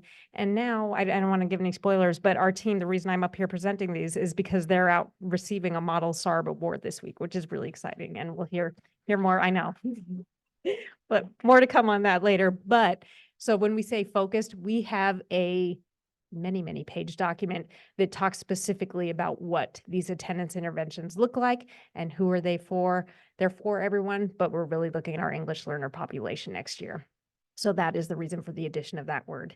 Number 2, align behavioral interventions with culturally responsive restorative practices. Like I said, that was a question we got over and over and over again in the community feedback. Well, what about culturally responsiveness? That came through loud and clear. So thank you. I remember Trustee Stevenson asked out of the last board meeting. It showed up in the notes. It showed up in several meetings from other stakeholders. And so that is going to be something we're looking into. Obviously, we're open to having engagement with multiple community partners and those that have more of a culturally responsive lens. We would love to see their MOUs and to start partnerships with them. Aside from that, we're also when we're looking at behavioral interventions, we would like to build a team, much like we did with attendance, that's specific to restorative justice. That team is not yet built, which is good because it gives us the opportunity to say, who are our target populations? And again, it's good for all students. The target populations, because we're in differentiated assistance, are our students who are African American and our students who are Pacific Islander. So as we build this restorative practice team in the coming years in our restorative practice work, we want to make it culturally responsive to students who are African American and students who are Pacific Islander. So that's going to be an important piece of the work. And then the red words that you'll see in number 3, we talked about student voice activities. And so people were saying, well, who are these for? What does student voice mean? Again, the identified student groups. In this case, it's going to be for our African-American students and our students who are Pacific Islander. And then implementing strategies to improve belonging. I think what it came off as more, up in the air that, oh, you're going to talk about strategies, you're going to have strategies. No, we wanted to add the word implement because we are building strategies. Like I said, potentially restorative practice team would be amazing with the culturally responsive lens is the pie in the sky. And we are doing it. The reason I say implementing also is because it's going to be tied to very specific goals and numbers that come out in our panorama surveys, that come out in the percentage of students who are attending school, that come out in our average district daily attendance, and that come out in our student focus groups when we talk about how are you feeling connected and relationship at school. So those are the reasons for those language additions to LCAP Goal 1.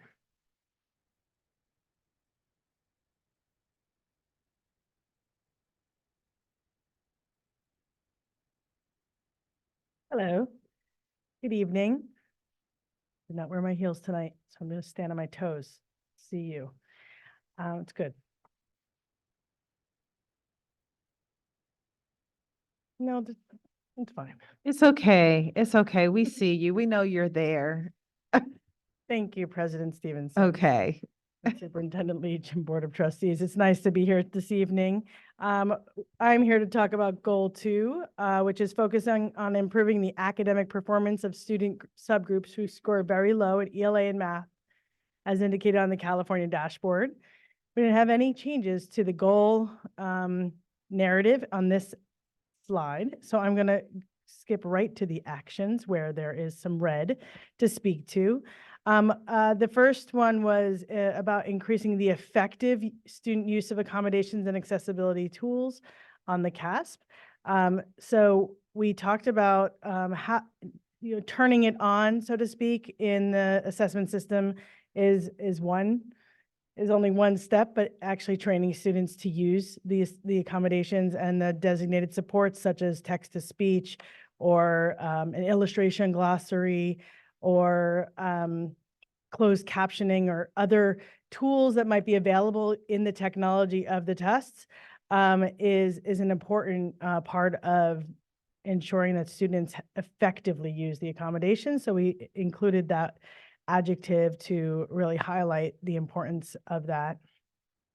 We also talked about adding a needs assessment for our proctors about what the process has been around the administration and training to ensure that proctors know how to look at students' offerings in terms of their accessibility tools and accommodations, make sure that students know how to access them, turn them on. Is that part of the proctoring process? We built it in, but it's not, we need to do a needs assessment to see if it's effectively making it all the way to the students in the test administration process. And so that is part of our work. We also added an action around implementing an outreach campaign to increase awareness for students, importance of the CASP, because the students' results can be used for course placement for the California State University system as part of the early assessment program. It also is a measure that is used by the California State Seal of Biliteracy program. So if students want to be recognized for that, there's requirements with the CASP. And as you'll probably see later on, the college and career readiness indicators, the Smarter Balance is often used as a proxy for that as well. So at the last thing I want to say is in the metrics, we did add two points, one of which is related to how the dashboard is actually calculated, because the dials on the dashboard ranging from red to blue are indicative of both achievement and participation. And it's how we do in comparison to their peers in the state. So you may or may not notice, but when we are very low in a category, it's because the state is higher than us in the same category, because they really compare you to the average peer group. So what we want to look at is how we are doing per each subgroup as compared to the same subgroup across the state. And we want to look at the participation rates of the target subgroups, and we're working to get them up to the 95% in every category, which brings me back to the outreach campaign on the action items. And that is all I have for you this evening.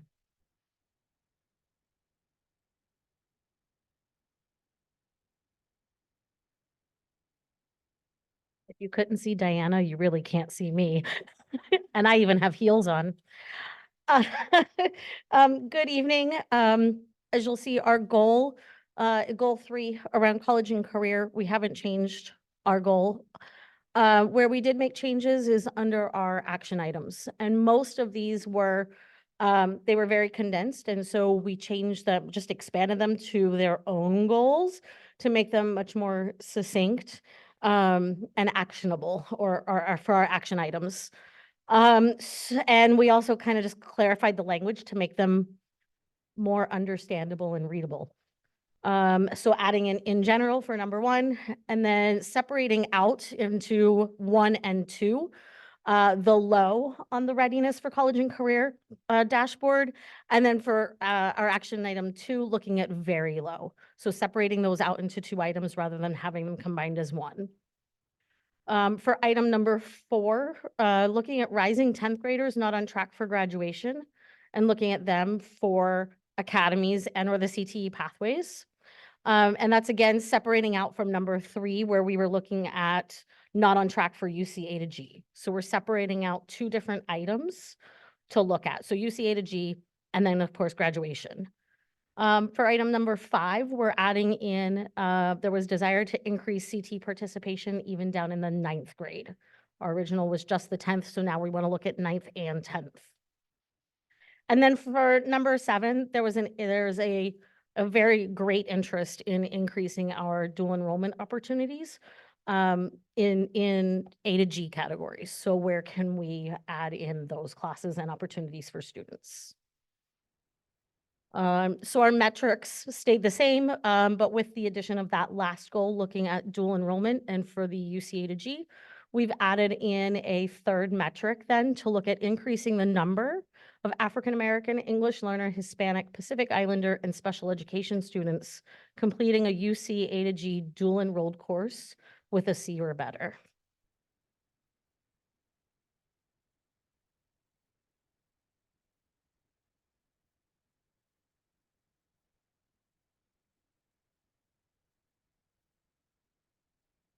Well, good evening, everybody. So I have goal 4. This is related to recruiting, retaining highly qualified staff that reflect the student demographics. If we can go to the next one. Looking at the stakeholder input, there were a few things that really popped out. One, as you can see, really, it's going to be in actions 5 and also the metrics, the third bullet down.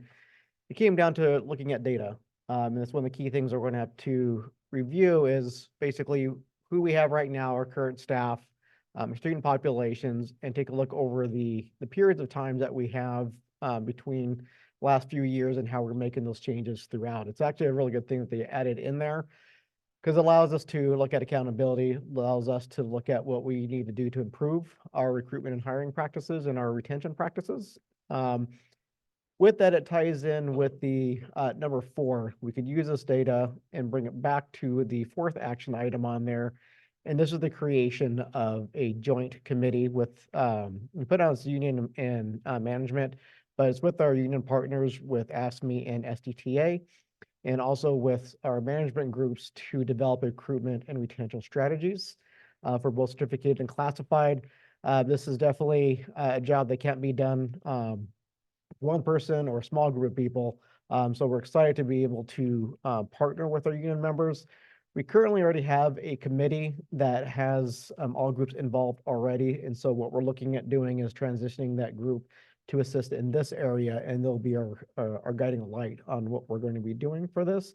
And again, adding the data sections to this helps because we could use this data with the committees on focusing on ways we can improve our retention and our recruitment efforts.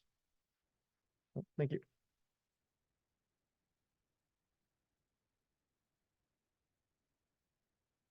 Good evening. I'm here to speak about goal 5, which is our reclassification goal. And as we mentioned at the last meeting, this is our maintenance goal. So this is an area where we're doing well. And we want to continue to increase and perform as well as we have been doing. So we just changed a little bit of the wording on the goal. So the district will continue to increase instead of focus on increasing, because we have been increasing. And then focus on the monitoring, which is the piece that we really want to continue to build, the monitoring of our students who are already reclassifying, who are EL and are reclassifying during meeting all the state qualifications for that. We added additional actions for goal 5 as well. And really, it all came from the questions that we had in the comments and about articulating what the reclassification process would be for our students who are taking the alternate LPAC. Students who are take the alternate LPAC do not necessarily, it's not scored the same, and it's students who are typically in our ILS and TRACE program. So we need to make some modifications to what those requirements would be to make sure we're reclassifying them and meeting the state requirements. We also want to continue to build and really enhance the work that we're doing with our SPED department and our BRTs to continue to support our dually classified students, and to also make sure that we have all the embedded and access to the students need to make sure BRTs are participating in the reclassification process, but also to ensure that we have a place where we're capturing all that information. So we'll build a bulletin board similar to the one that we did for reclassification to really outline the steps for everyone and really have them in a center to everyone and make sure everyone's know what those steps are and ensure that they're able to follow them as we continue to grow the number of students that we need to support. And for the metrics, we just clarified the language there, got rid of maintain, but just our metrics will be the rate of reclassification of English learner students, and as well as how many students we are continuing to monitor and give us an idea of how much the caseload for the BRTs and counselors is growing. So that will be another area of measurement.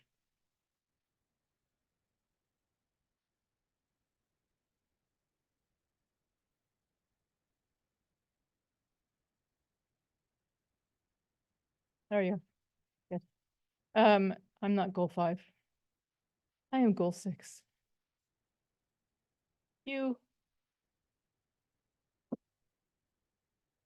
I do it? There you go. That was not in my agenda. So just a couple of things for me. So we're coming into this equity multiplier funds, and we have to put an LCAP goal in for that one.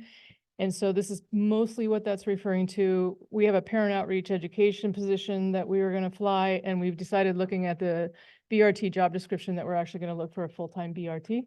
to fill that role because everything in the BRT job description fits exactly what we need. So we're super excited about that because we've always been lacking the ability to have a BRT on campus. And then the really exciting thing for us, we met with families, kids, teachers, staff, and we are going to have a 7th period hub. And so many of you might know that it's really hard for our students to stay on campus an extra hour to get some extra help because everybody leaves on buses or transportation. So part of this hub will be having transportation services. It will be having staffing, and it's going to be a place where kids can come and get extra support. So a lot of our students have a 2nd period start because they dropping off siblings, other responsibilities. And so for this, we can catch some of those kids and give them some more credits and support. Community outreach, they can do lots of things in the hub. So we are presenting that we can have a hub for 7th period. So that's what the goal 3 looks like. So that's it. Yeah, super excited.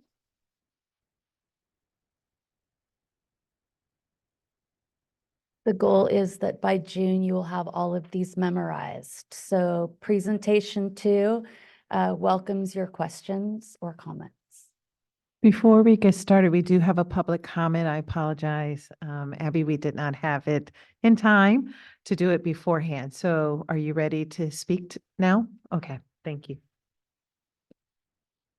3 minutes. I hope you noticed, Goal 4 literally names the district wants to, quote, retain a highly qualified staff that reflects its student demographics, end quote. And you just heard from 4 veteran teachers of color from EPAA share with you how they felt like you wasted their time, that their voices don't matter to you, that they don't understand why this decision was made, and you wouldn't even pull the item to have a discussion to give them an explanation why. That's 15% of the certificated faculty at EPAA expressing to you that they feel like their expertise and time doesn't matter to you.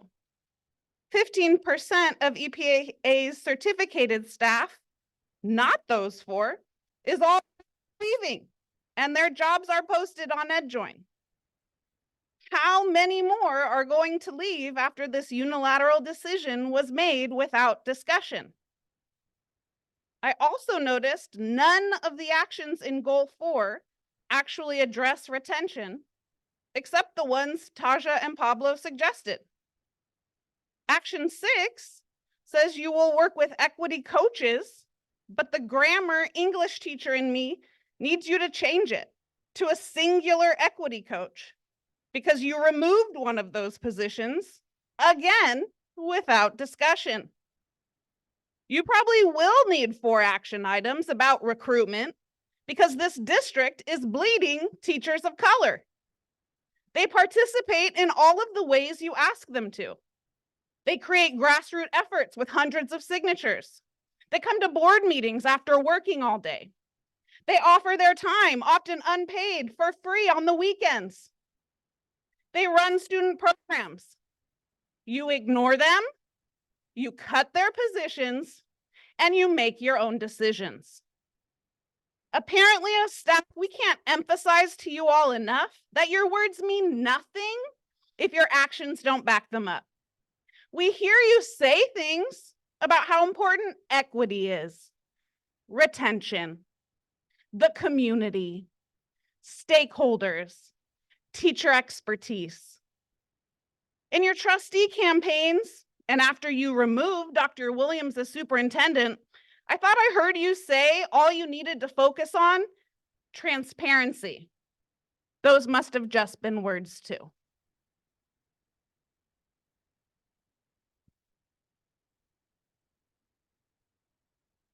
All right. Any other public comments?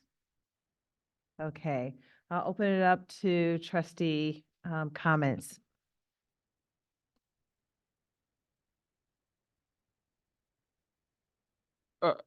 I had a quick question, but it's about goal number 2. So I don't know who's the best person, but I was more curious about when we talk about needs assessment regarding the proctoring process. Like, do you have any ideas of like what exactly you might think of improving regarding the administration and training of proctors? Because I was just curious if how that might have come up as an issue or what the issue kind of around that is.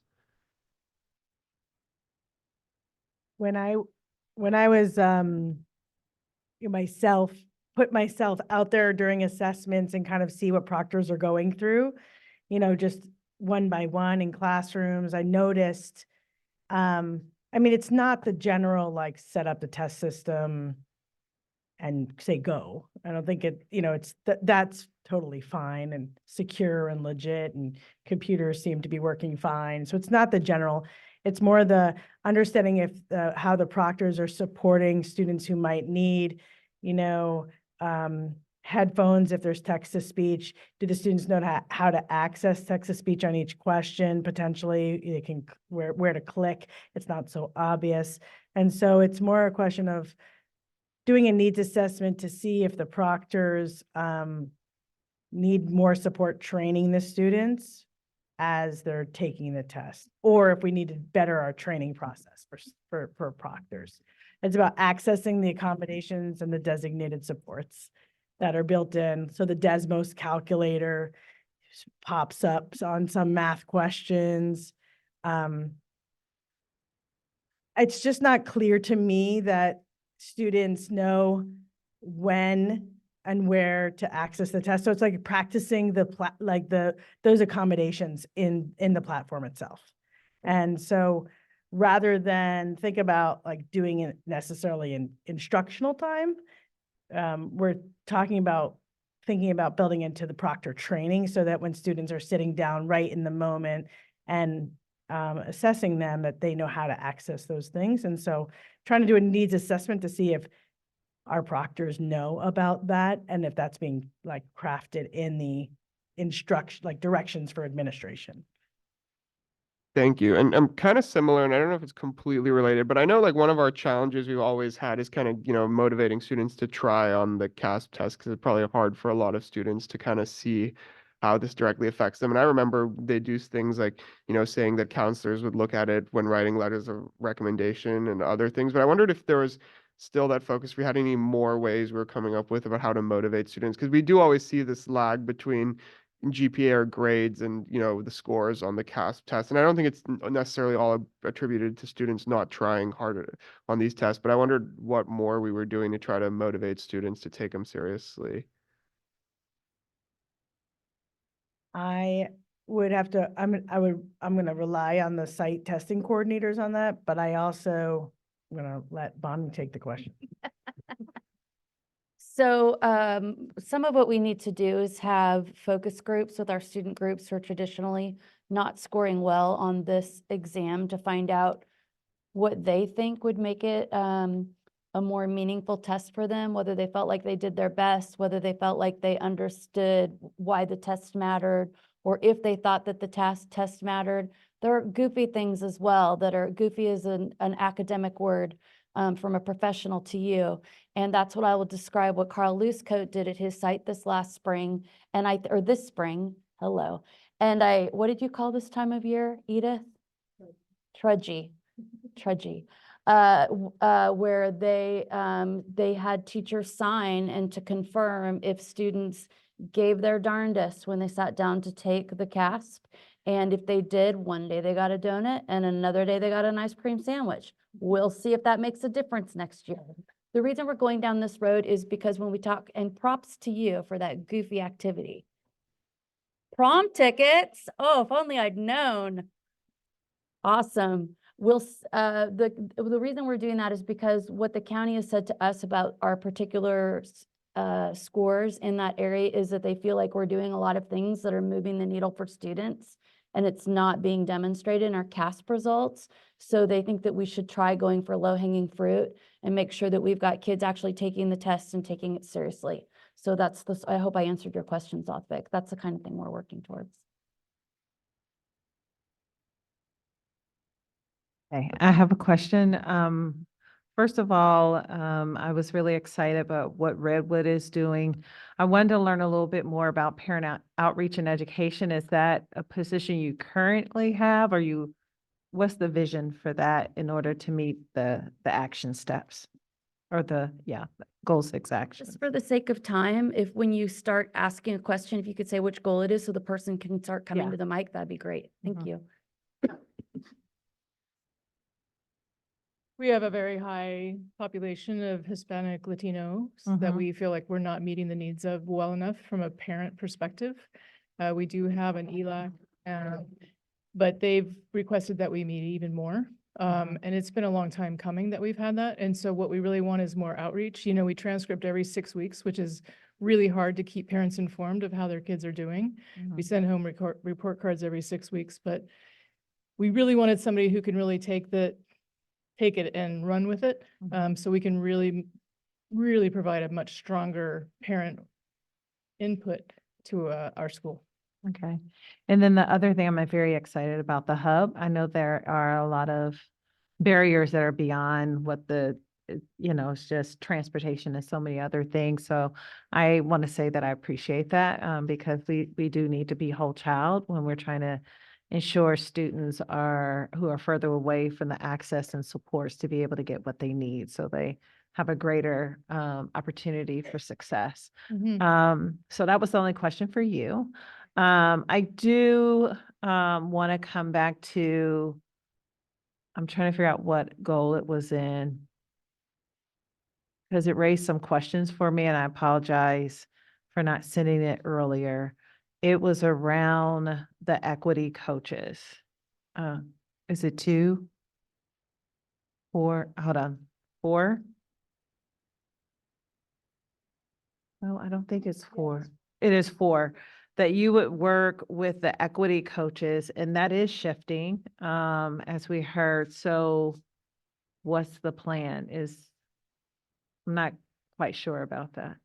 So when this was when this was originally put together is when we had this process in place with our equity coaches. We still have the one that's going back for the following year.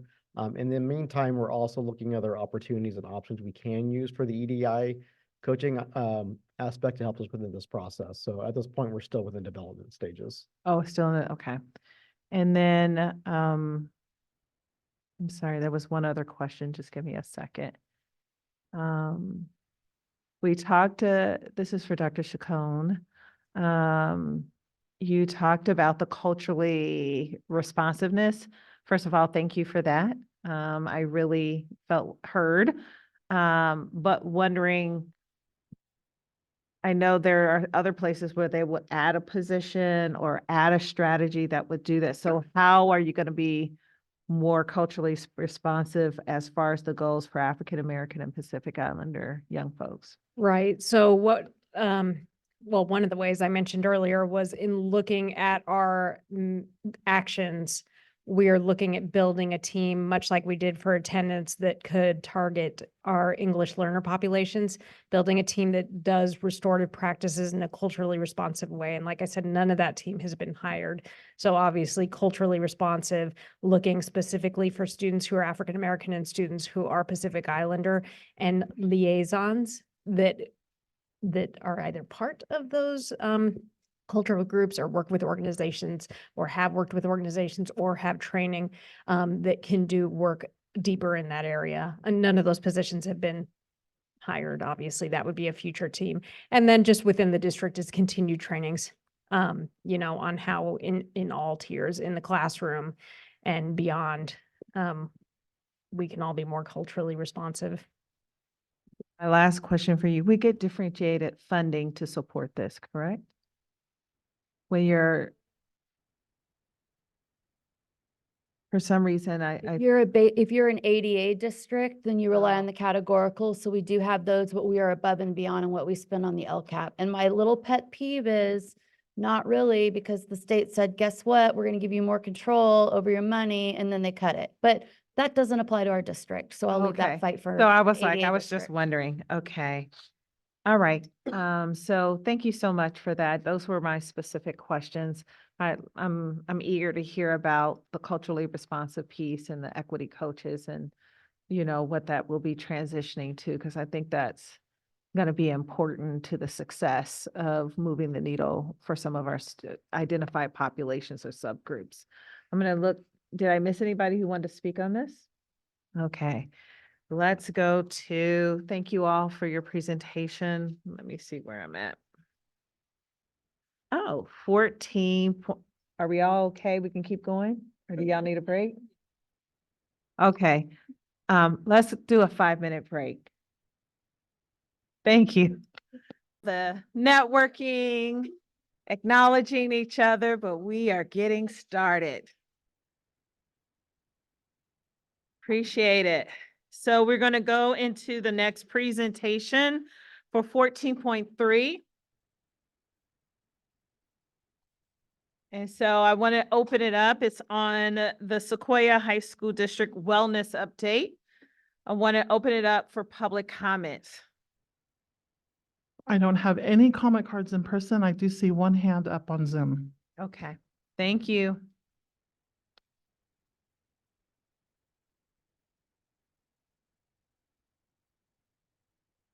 You want to go ahead and call the person? Oh, I guess we're waiting for Crystal? No, it's okay. We can go ahead. Okay, our speaker on Zoom is Lauren. We're going 3 minutes.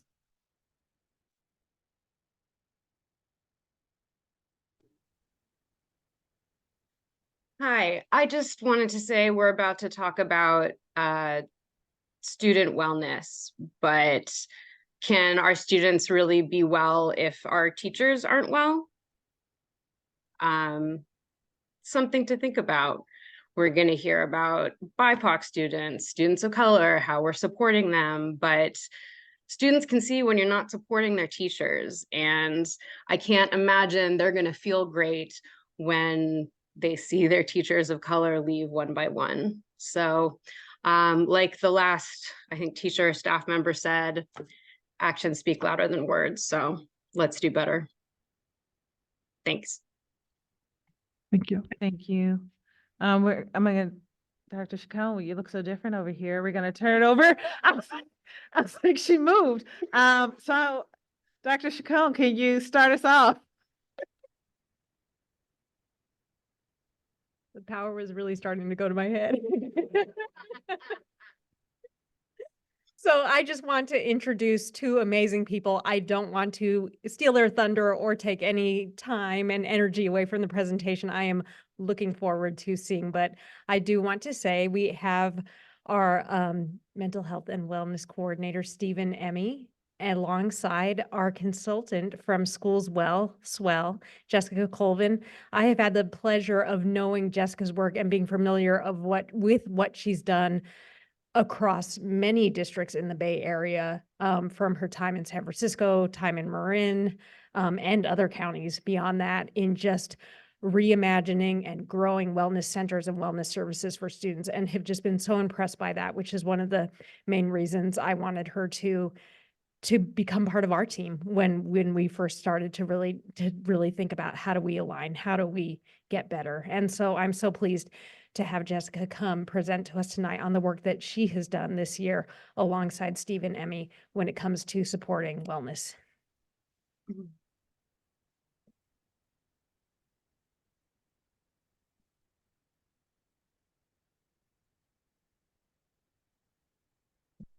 Thank you, Dr. Chacon. Good evening, everyone. We're excited to be here today to share some updates about reimagining wellness at SUHSD. And really share the important work we've been doing as a department, sites, and the district as a whole. Just briefly review our agenda.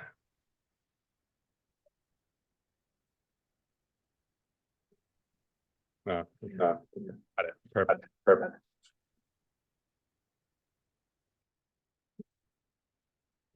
So today we will. Hold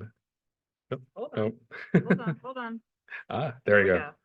Okay, so quickly, our agenda tonight is to just review some of the highlights that we've completed this year in our work to reimagine wellness, look at some data points around the wellness services we've provided, and to review some next steps that we've identified we like to take.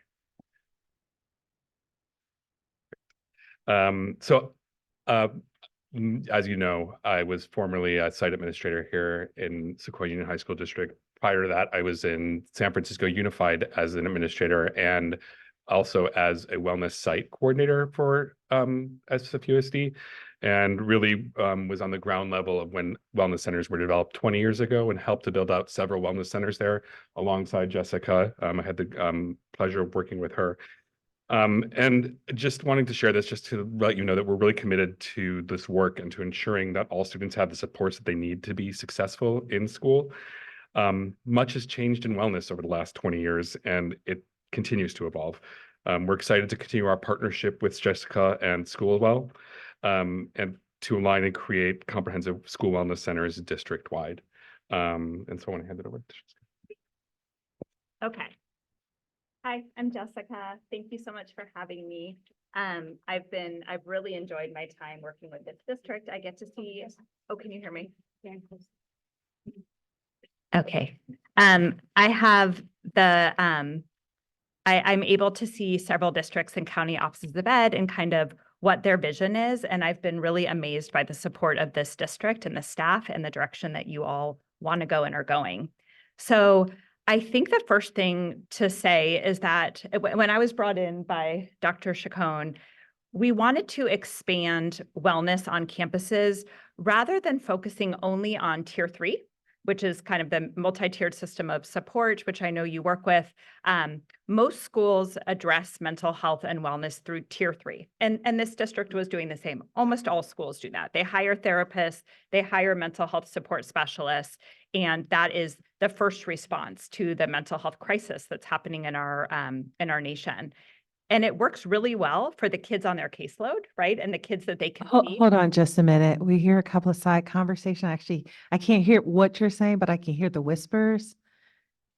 And Laura's taking notes. Thank you all so much. Turning it back over to you. So what I found when I came to this district is you have so many amazing resources, and it was less around bringing more resources in, but more coordinating them and organizing them to make sure that we were supporting all levels of support. So not just the top tier, the kids in crisis who need the one-to-one, but also thinking about all students and what kinds of supports and services they need. And then, going up the pyramid. So I think we've done a pretty good job in starting to expand the program at each site. Okay, so just so you know kind of what's been happening for the last while, we've really expanded training and technical assistance. So you have your mental health support specialists, and Stephen has been now meeting with them every other week with really focused agendas. I know there's been a lot of positive feedback, so they have support and organization from the district. I've also been amazed at your mental health support specialists who have been voluntarily participating in my trainings every other week. They show up.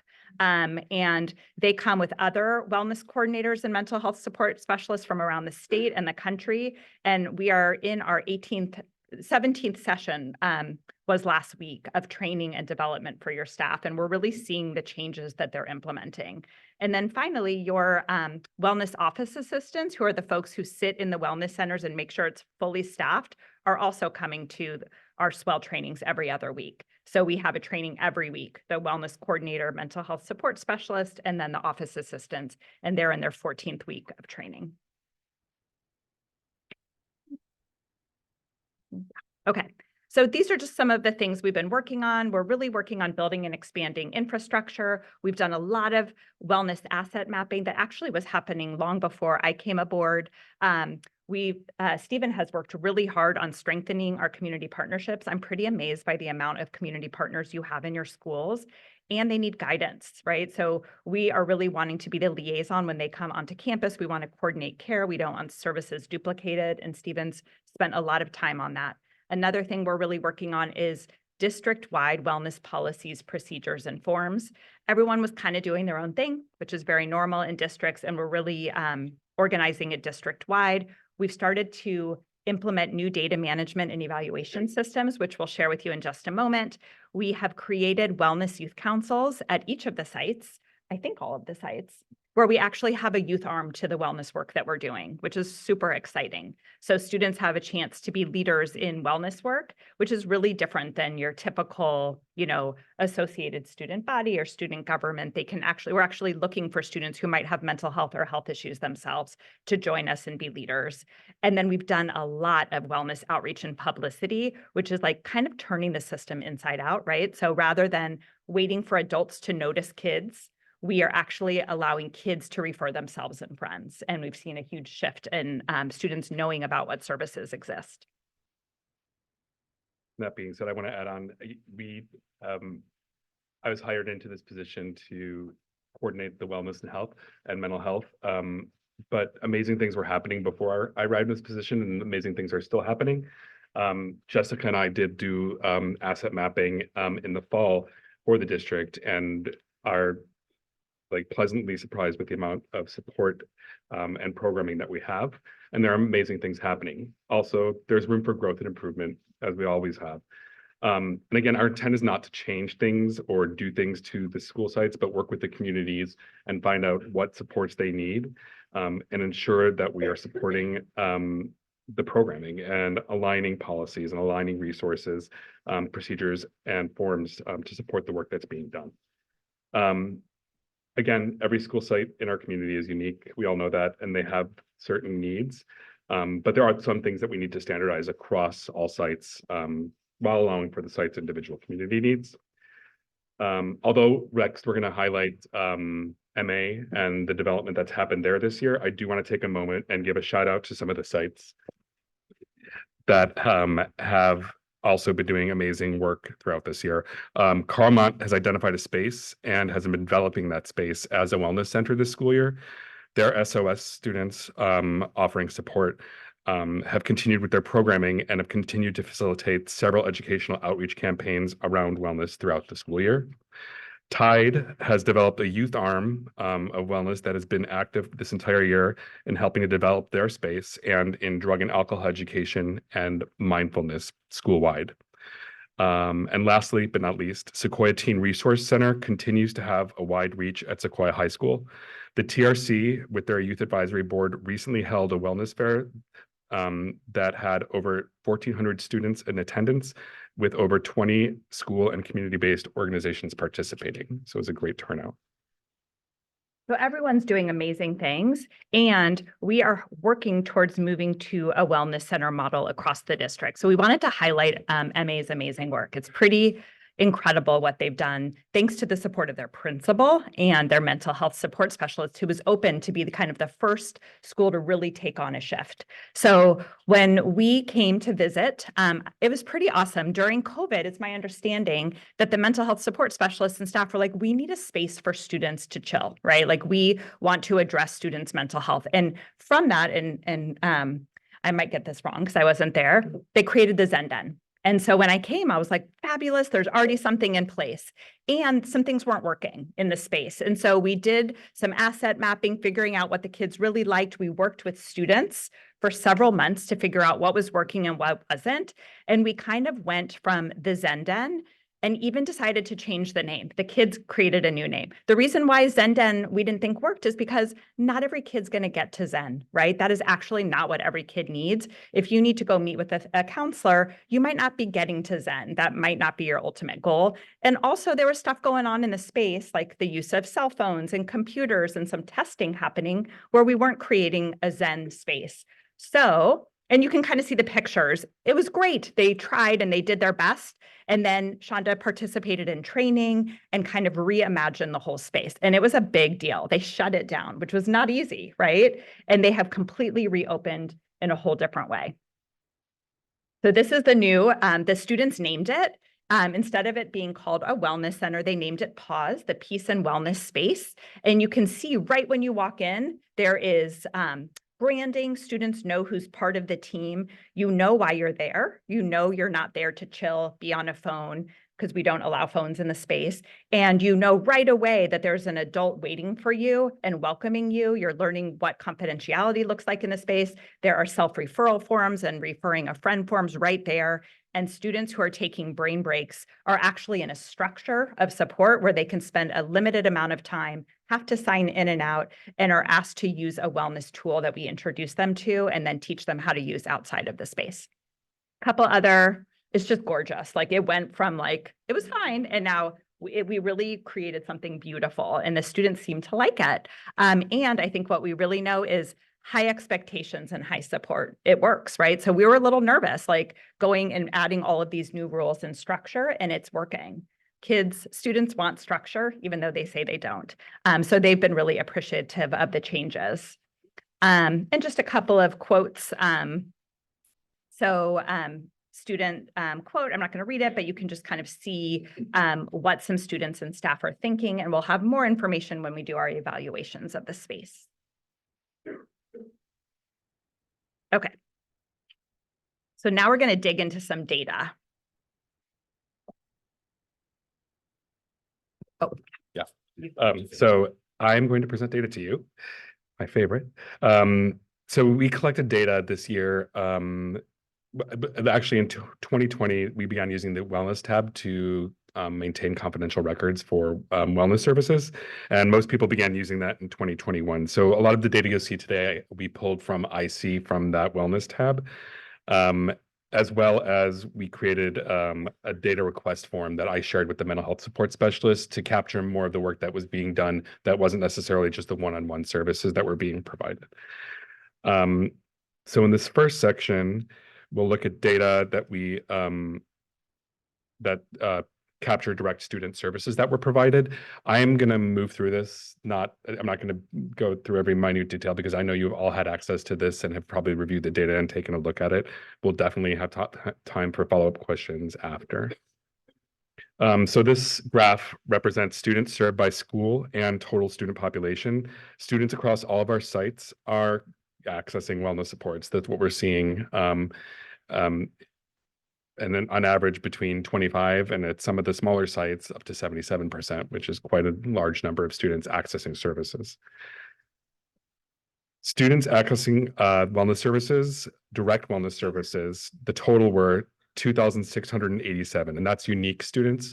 That's not all the services that were provided to those students.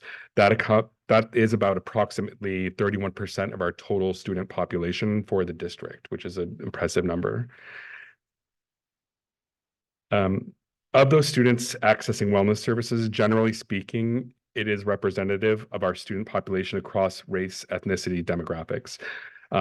This is hopeful to us because we're creating access for all of our students and want to continue education and outreach to promote wellness services and access.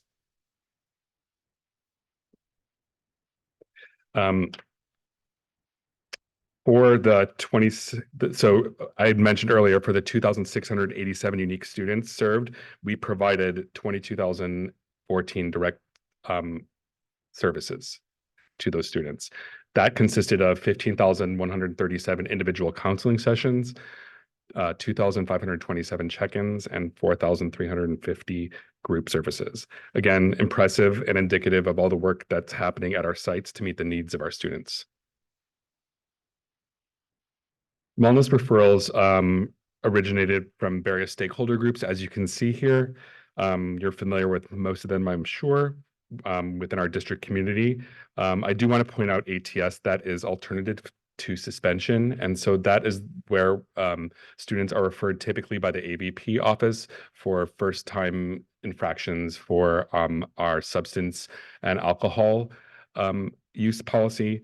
And they are referred alternately to in-person counseling for 4 sessions around harm reduction, or some schools are running this as an open group where students can receive education and counseling on substance use and misuse. Our goal, that arrow there with self-referral, is to really greatly increase the amount of self-referrals we're getting. We are increasing marketing and branding with the different sites and really working to educate the students. We're moving from a model of counting on teachers and adults to notice kids who need support to campuses where students know exactly where to go for help for themselves or a friend. This next section, we will talk about some of the support and empowerment group services that were accessed by several of our students. So wellness and support empowerment groups, again, you saw that number earlier. We had a total number of 371 students participate for a total number of 4,350 contacts. Again, impressive. We would love to increase the groups we're offering and leverage that because it is more impact for the services that we're providing. Many of the groups that were presented were based on site and community needs. And so looking at this, it's evident that our sites are working to meet the needs of a diverse student population we have at the different sites. Mental health needs, empowerment groups, a lot of things happening. Additionally, we provided wellness education and outreach programming across our district community. We had 197 events, including education outreach activities that 9,615 participants were present for. And this does not include the parent venture events that are run. This is just events done by our mental health support specialists and wellness centers. So these are all of the student wellness and education outreach programming that was shared this year across all of our sites. And as you see, we mentioned some of them before and they were present in some of the other slides, but healthy relationships, consent, LGBTQ awareness. And again, a lot of this is initiated because of site need or trends and what that community is asking for. A great thing that's come out of this is that many of the wellness youth groups, the SOS at Carmont, the SOS at Woodside, Wellness Youth Council at MA, Wellness Advisory Council at Tide, and Youth Advisory Board at Sequoia are the ones that are participating, presenting, generating these for their peers. So it's great work that's happening. Some of the staff presentations that we have done are here. Obviously, some are required annually. We're trying to branch out and expand.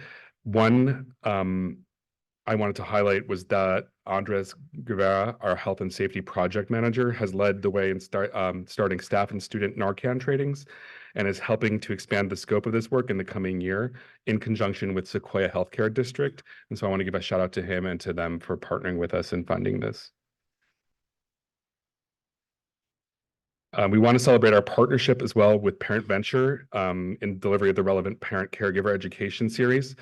Additionally, site wellness centers have worked to provide focused education specific for their unique communities again. I want to shout out to all of our community partners without whom we would not be able to do this immense amount of work and this quality work. Some of our community partners that we have formal community partnerships with are displayed here. I'm sure many of you know them. A lot of them include the community-based organizations that provide the one-on-one mental health services, but also our supplemental services that come in from other community-based organizations and agencies. Okay, so some of our next steps there, we've done a lot and there's a lot more to do. So some of the things we're hoping to do, is continue to expand the MTSS Wellness Center model district-wide. I think MA is there, they're doing it. And we have 2 sites kind of queued up that are really interested. We've been going out and meeting with them and making plans, but our hope is for all sites to kind of run similarly with some of the same infrastructure and pillars of the Wellness Center model based on the needs of their students.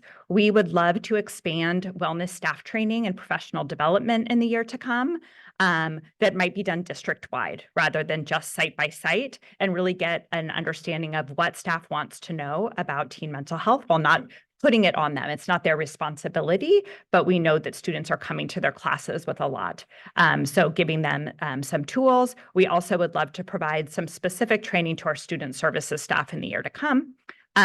We're really excited to be creating a community partnership orientation in the fall.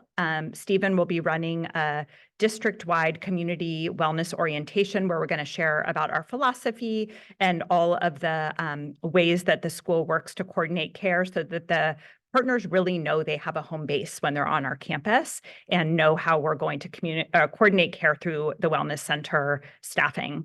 We're also really needing and wanting to expand our university and intern partnerships.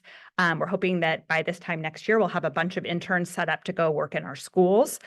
We think that internship programs align really well with this work because it is short-term counseling. They're only there short-term.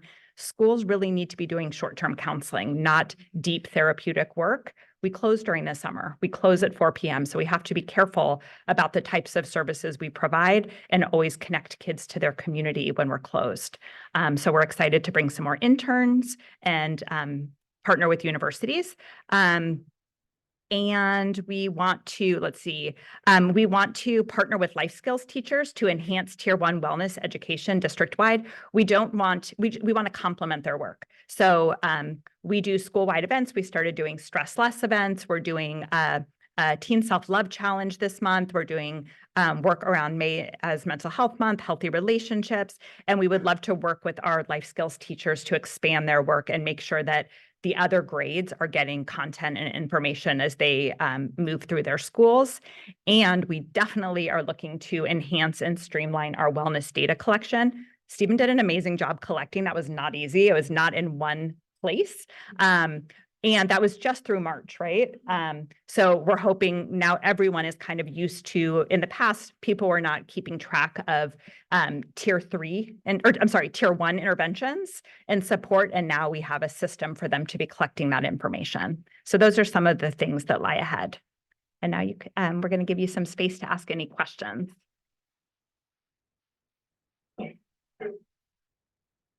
Okay, Carrie? I think you were warned I was going to ask this question probably. I have always wished that we would do a lot more in the area of alcohol and drug use and abuse.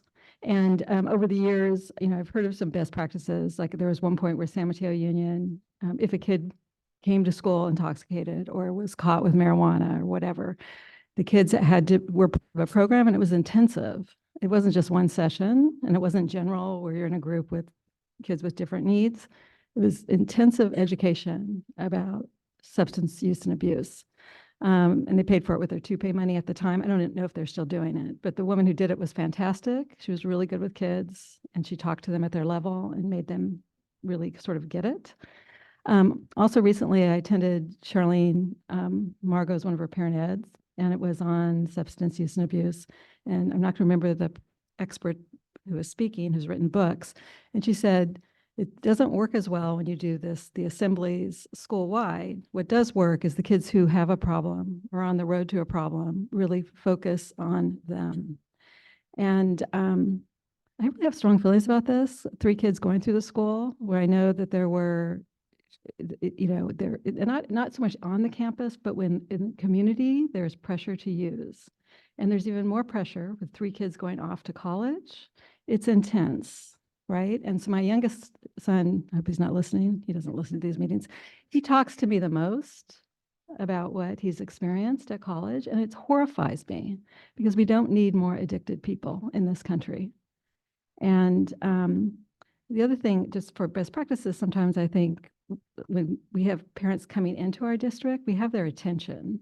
And we've never, as long as I've been here, ever done intensive parent education live. Like, how do you talk to your kids about drugs and alcohol? Because you need to know how to do that. The colleges do that. They give a booklet to parents to read. They make you read watch a video. So my kids have gone to 3 different schools, all 3 of those colleges. But we also need to do that same thing at the high school level. And we could also do more with partnerships with our feeder districts. Amy and I are in a 2x2 with one of our feeder districts. And I ask, what are you doing in this? It's just one of our feeder districts. What are you doing with drugs and alcohol? And the answer wasn't thrilling to me, right? I hope they're not watching. So I guess I want to get, I really feel like we need to do more. It's just imperative to the health of our kids and before they go off to college and actually what's happening now. So like, is that an area where we can expand and do more? And I hear what you're saying, we can't do therapeutic work, but I still feel like we can do this educational piece, not only with parents, but with kids in a much more powerful way, unless we're already doing something that I don't know about, that's much more intensive and gets to the root of the problem. Yep, we definitely have area for growth here, and I'm going to defer to Jessica because this is something we've been talking about recently, and she's connected with Stanford around some stuff, and I'll let her speak to it. She has more information on it. Yes to everything you said. So there is so much work to be done, right? And yes, you definitely need a program for the students who are caught on campus. And I even have feelings, I mean, these are my feelings, but I think mandating counseling can be problematic because it actually can turn kids off to mental health support when they most need it. So we partner with Stanford. We're going to introduce Stephen in this district to their new alternatives to suspension program that they've been rolling out this year. That's been really successful in many schools, and it provides education. So the first step is really educating students and doing some motivational interviewing to kind of check where they're at. Obviously, if it's a safety issue, we don't have time to sit around and educate, right? But I really like to look at substance use prevention and intervention on a spectrum. So when we do education, whether it be in life skills or a school-wide event, we want to think about students who have not used and continue to delay their use, or maybe they will always stay abstinent, we hope. But we also need to do, when we're providing education, it also needs to be for a kid who's addicted, right? Or has addiction, excuse me. So I have lots of ways that we can do this. I would say this is a phase 2 project, probably next year. And I totally agree about the parent and caregiver education. Part of my work right now is I'm a part-time wellness director in a district, and it's a big thing that I work on. So we actually have a pamphlet that I can introduce to Dr. Chacon and to Stephen. It's called Let's Talk, and it helps parents and caregivers talk to their teens about drugs and alcohol. We also can share things like there's recently a Screenagers Under the Influence film. We can do a teen wellness film series. There's so much to do. And we just have to be inclusive, right? So that if we just do like the old school red ribbon week, just say no, it doesn't work. And we want those kids to delay. So you brought up great points and it's on our list. Go ahead. Yeah, I was also kind of curious about this because I think the problem that we have is slightly different from universities because at Stanford, I think it's more of an approach of saying, we know we can't stop you from drinking or doing drugs, so here's how to do it safely. But I don't think that's kind of the approach that we can take as a high school because we have minors who are, so I guess it's kind of tough. And I wondered like what more, I guess, other than that, because for me, I think there's some natural hesitation that, no matter what, kids don't want to talk to their parents about these issues, and maybe people who are not their peers in general. So I don't know if like there's anything more that could be done, because I think you're right that there's a wide, diverse spectrum of students who we have to deal with. But I was, kind of curious for those students who are maybe more addicted to substances and they might not even realize themselves yet that they have a problem. What else, I guess we could do that's more innovative? Because I think a lot of things we're doing right now don't really work. And it's not just us, it's across the state and country. Great points. I think harm reduction can belong in a high school. Abstinence is part of harm reduction. And I think that, our goal is to keep students safe, right? And so if they're using, we can't ignore that. We have to help them be safer. And with harm reduction, you never condone and you never teach how, right? So those are like the limits. You're never going to condone use, it's illegal, and you're never going to teach how. But there's lots of ways that students have to learn how to stay safe if they're making those decisions. We're piloting a cessation group right now. We started with 8 sessions, no one came. Then we did 4 sessions, 5 kids came. What we found is kids want a 90-minute session about how to quit. And so now we're developing it and sharing it with districts, right? So they're embarrassed to talk to their families. They're worried about getting in trouble, but a lot of kids want help, right? And so we actually, under California law, can offer that service under minor consent and give them those resources and become a place that they feel comfortable coming. The last thing I'll say is that when we do school-wide events, we always want them to know they can come back to the Wellness Center to get more information. And part of what Stephen's purchasing for all the schools is like pamphlets and books and information so that when you walk in, you know why you're there. Like, you know that these are topics you can bring up, right? So you might walk in and there's a whole book about, binge drinking. And then all of a sudden you're like, oh, this is something we could talk about here. And so we try to talk openly with students so they know they can come to us with questions. Okay, I have a. Oh, sorry, Oh, just oh, one go more thing. ahead. I just wanted to, wrap it up and say thank you so much, but especially to Mr. Emmy, who I think you're an invaluable part of this district, and I really appreciate all the work you've done both in this role and your previous role. So thank you so much. Thank you. Okay, I have a few questions about the presentation. One, our county is deeply invested outside of the district around alcohol and tobacco and drug reduction. And I'm not for sure if you've talked to the county about what the numbers are and young people are using across demographics and communities. And I know, just to be completely transparent, ran a community assessment for African Americans with my colleagues who were doing Latinos and Tongans. And I think I've shared this with Dr. Chacon, that we were doing this project, and what came out of it was particularly around finding around our boys. Our boys are higher usage of substance use. And if you ask them, do you use? They say no. And then if you ask them the same question, what do you use? Then they list what they've used. So the curiosity for us is that it was really around a lot of the legal drugs. It was the marijuana, it's the tobacco, it's the vaping, it's the alcohol. And depending on the population, it's different. And I know when I first started talking about vaping and things of that sort, when I was at MA, a part of the foundation, then when I first talked about, parents was like, no, our kids don't do that. I came back a few months later, they said, oh yes, they are doing that, right? So our county has done so much around ATOD services. And so I do wonder about young people talking to young people.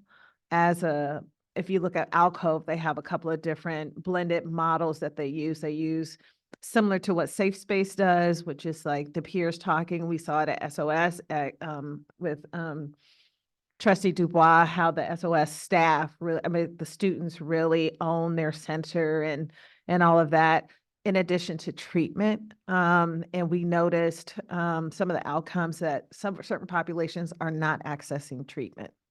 It's not being talked about. And so just want to make sure we're talking about access, which is, I'm so happy we do have the Wellness Center. So that eliminates the stigma alone. So I wanted to share those resources with you all and to get those reports, because there are some specific strategies and there's some other strategies that are out there. Yeah, you make a good point. And I know we do work with AOD and with the county and with Michelle Sadiqa and Carla Rodriguez from Tupe. And several of the sites are connected. The mental health support specialists actually are the main connection and are working with their youth groups to use their expertise at the county to then bring back and do peer education at the sites. Okay. But it's something that we definitely would love to grow more.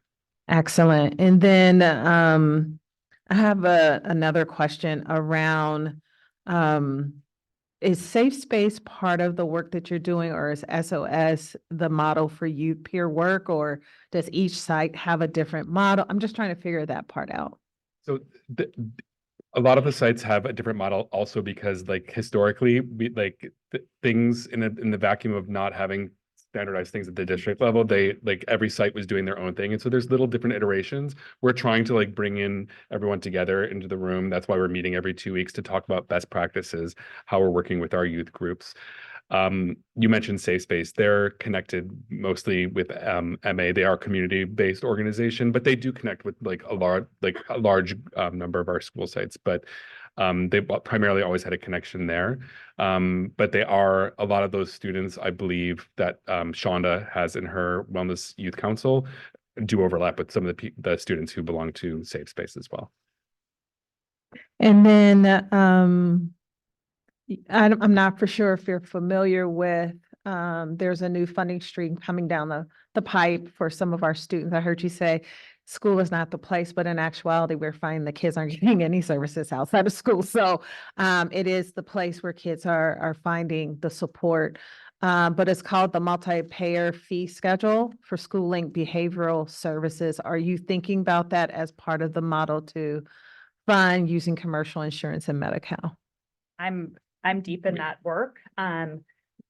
Basically, there's this incredible amount of money and agreements between the California Department of Education and now commercial health insurance plans, not just Medi-Cal. So we will have the ability. I'm kind of waiting till the kinks are out because it is a kind of a mess right now, is from the districts that are trying it right now. But ultimately, I agree with you. School will be a place where you can get services and we could get paid back. School counselors are going to be able to be reimbursed. School psychologists are going to be able to reimburse to us. And peer coaching. Yeah. Peer wellness coaching, social workers, and then also our community partners are going to get their own set of funding. So my hope is that that bridge between school being open and school being closed will be connected through that funding where they can get the services off campus, right? So yeah, something huge is coming.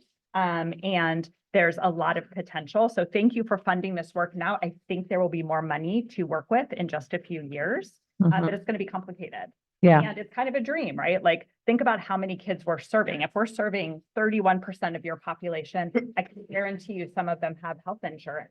So the idea that our school district could be reimbursed is pretty exciting. Okay. And then the last thing is about the Mary Center is one of our partners. What do they do? They provide individual therapy counseling. They're counseling agency. Oh, I've never And heard so of we them. the different sites contract with different providers based Okay. on locale and relationships. But we've been contracted with Mary Center the last few years to augment the services we provide post-pandemic with the increased mental health need. Okay.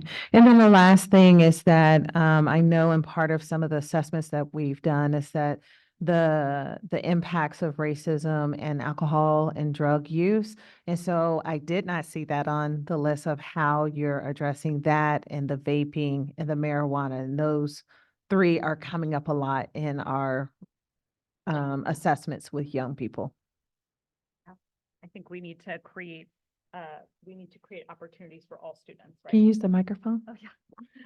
We have to create opportunities for education and for intervention for every student, right? So that's part of one of the lenses we will use as we develop more substance use and misuse work is equity is one of the lenses we will be using to ensure that we're partnering with community agencies that serve specific populations, that all students are included in the work and education we do so that everyone feels comfortable accessing support with the hope of increasing students coming forward and asking for help if they feel safe. Thank you. Well, thank you all for the Wellness Center. And I'm going to turn, oh, Amy has a comment, but okay. I want to just say thank you. My kids graduated from MA.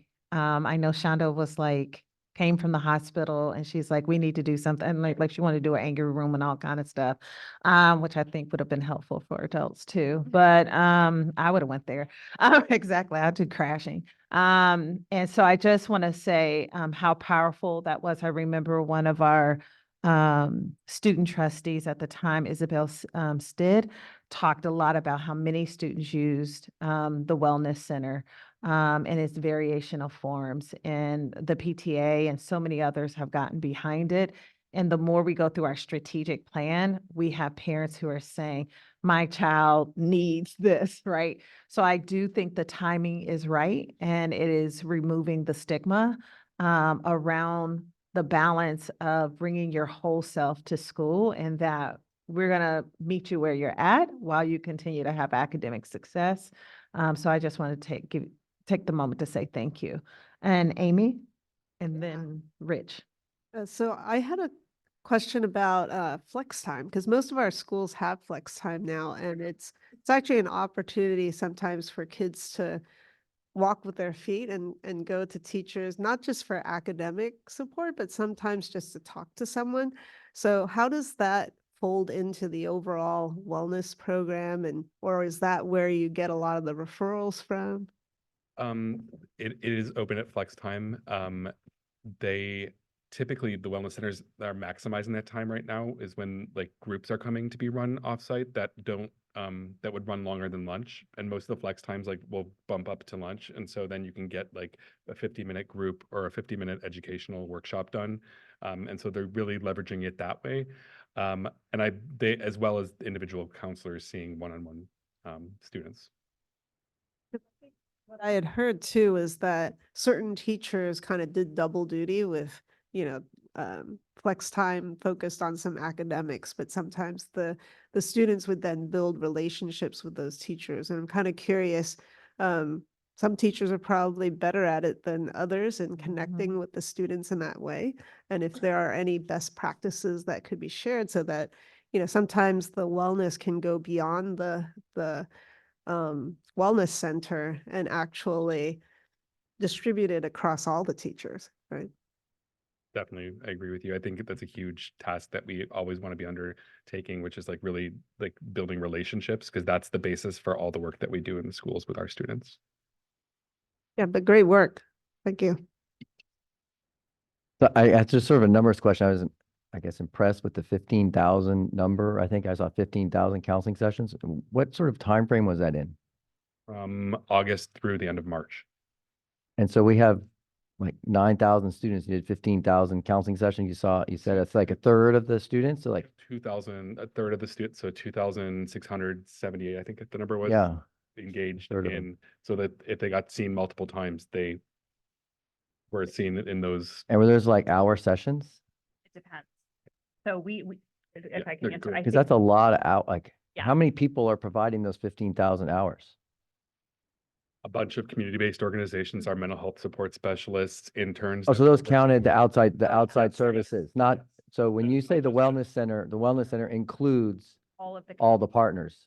Yes. Okay, I was interpreting as being like in, the individual mental, yeah. Yeah. The mental health support specialists who do have clinical licensure are providing one-on-one services, but it's services from all of our community partners as well, included in that number. okay, so the That- number but- includes everything that was provided to students, whether it was by the wellness center or by a partner of the wellness center. It's by the wellness center because it's coordinated by the wellness center. There are therapists that Okay. live on our campus that we're working with and they're providing Okay, services. okay, that makes a That's lot a more really sense. good Distinction. distinction is that's kind of the crux of it, right? So you had your mental health support specialists and you had different community agencies. We're bringing everyone together under one umbrella.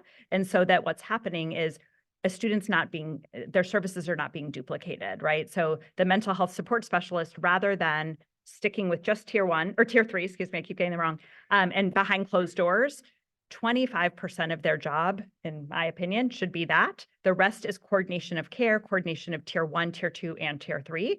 And so if they didn't have those community partners, they would just be behind a closed door, right? And then kids wouldn't get all of the other things. So what's cool is now your community partners, we're going to do a big orientation for them. Come to school, they know exactly who to talk to, they know where to check in, they know where to get their referrals, right? And we make sure that we know what's going on with our students versus having outside folks providing services and us not really having any, understanding of who's working with who. Got it. And the outside sources are obviously the tier 3 supports, the one-on-one, Mostly. or Some a are lot not, of the yeah. tier 3 supports. Yeah.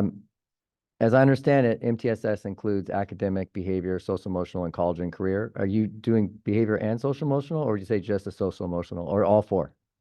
Mental health, social emotional is where it's with like wellness in under like my umbrella, but I do coordinate with Shayna. We'd overlap a little bit with the MTSS like SEL work. We work with Christina Ierson as well around that stuff as well.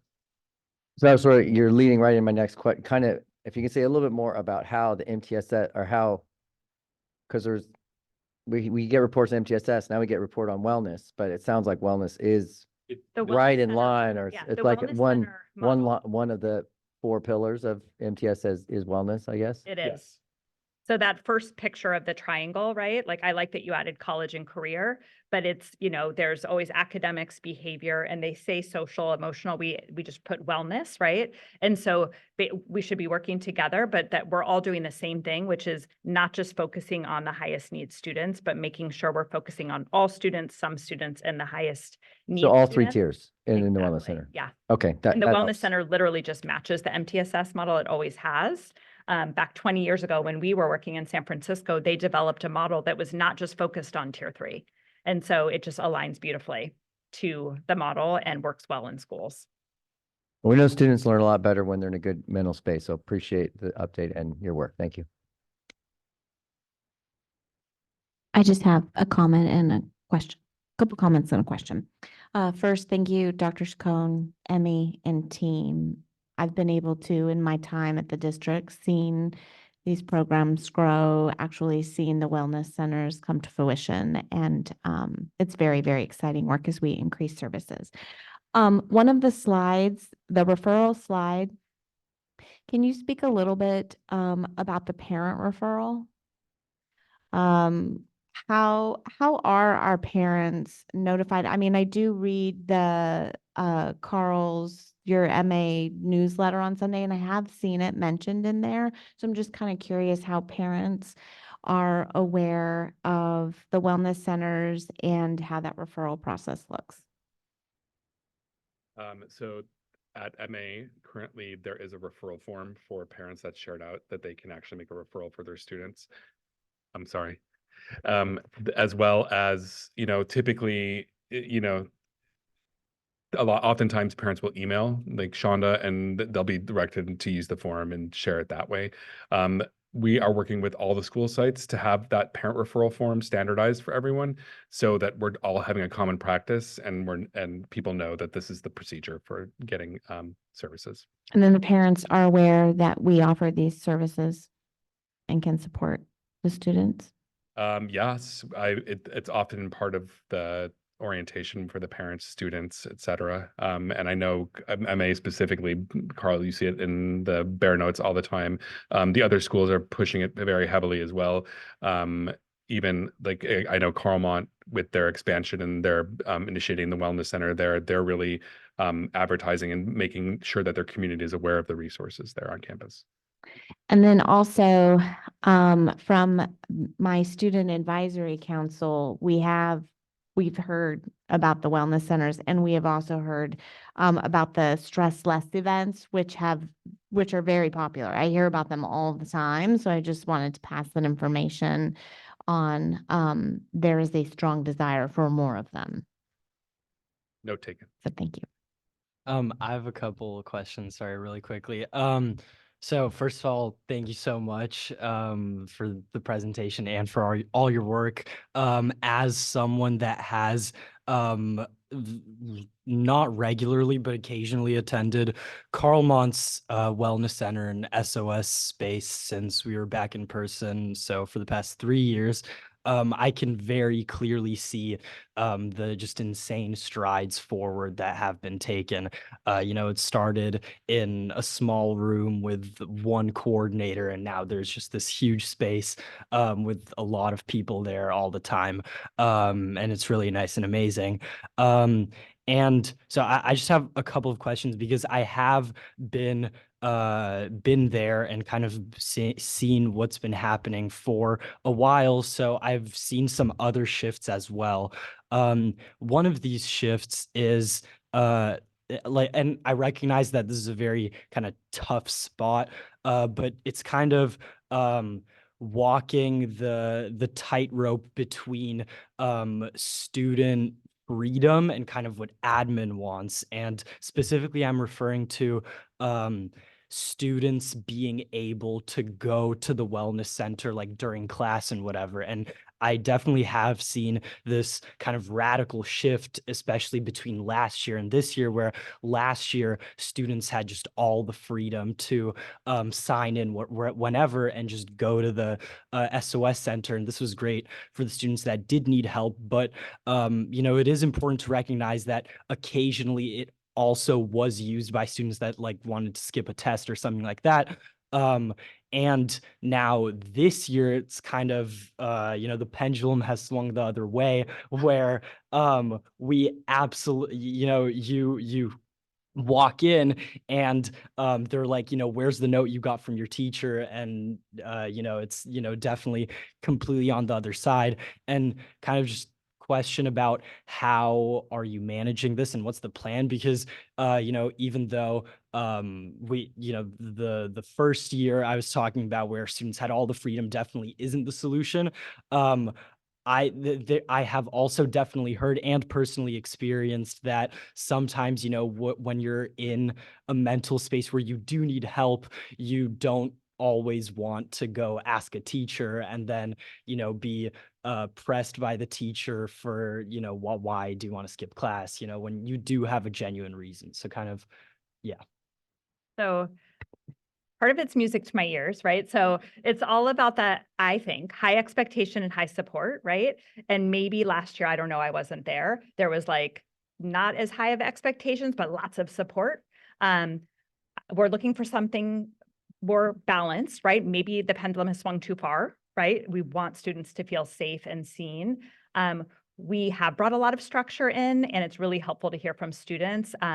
We want something a little bit in the middle. Ultimately, teachers do have the first right to refusal unless a student is in crisis, right? So like, even if you have an appointment with a counselor, if you're about to take a test, the teacher can say no, right? Because we're really here for academics. But if you're in distress or in crisis, it's always the student should be able to leave. So I'm sorry if that's not happening. And we don't want students to feel like there's a barrier, right? But we need students, the whole reason why we're here is for students to succeed academically. So I think that's really good feedback for us to know. And we want something a little bit in the middle. We want students to know it's not a place to skip class. And a lot of centers, not just that center, of the ones I look at, that's kind of the what happens in a lot of them. It's a place where kids are skipping class, and it's not a good look. And it's not a way to get teacher support or admin support, right? Like I remember walking into a wellness center, a kid was sleeping, a kid was like scrolling social media. And I'm like, if I was a chemistry teacher and my student was scrolling social media, I'd be really upset. So I think it's really important to have high expectations, but we totally want students to feel support. And I think we're in a moment of transition because there weren't really district-wide expectations. So it's helpful for us to hear because we really want you to feel safe and welcome. And whenever a student is in distress, that you do not have to go back and get a pass. Sounds good. Absolutely. Okay. Thanks so much. Yeah, thanks for letting us know. Any other questions? Okay, thank you. You.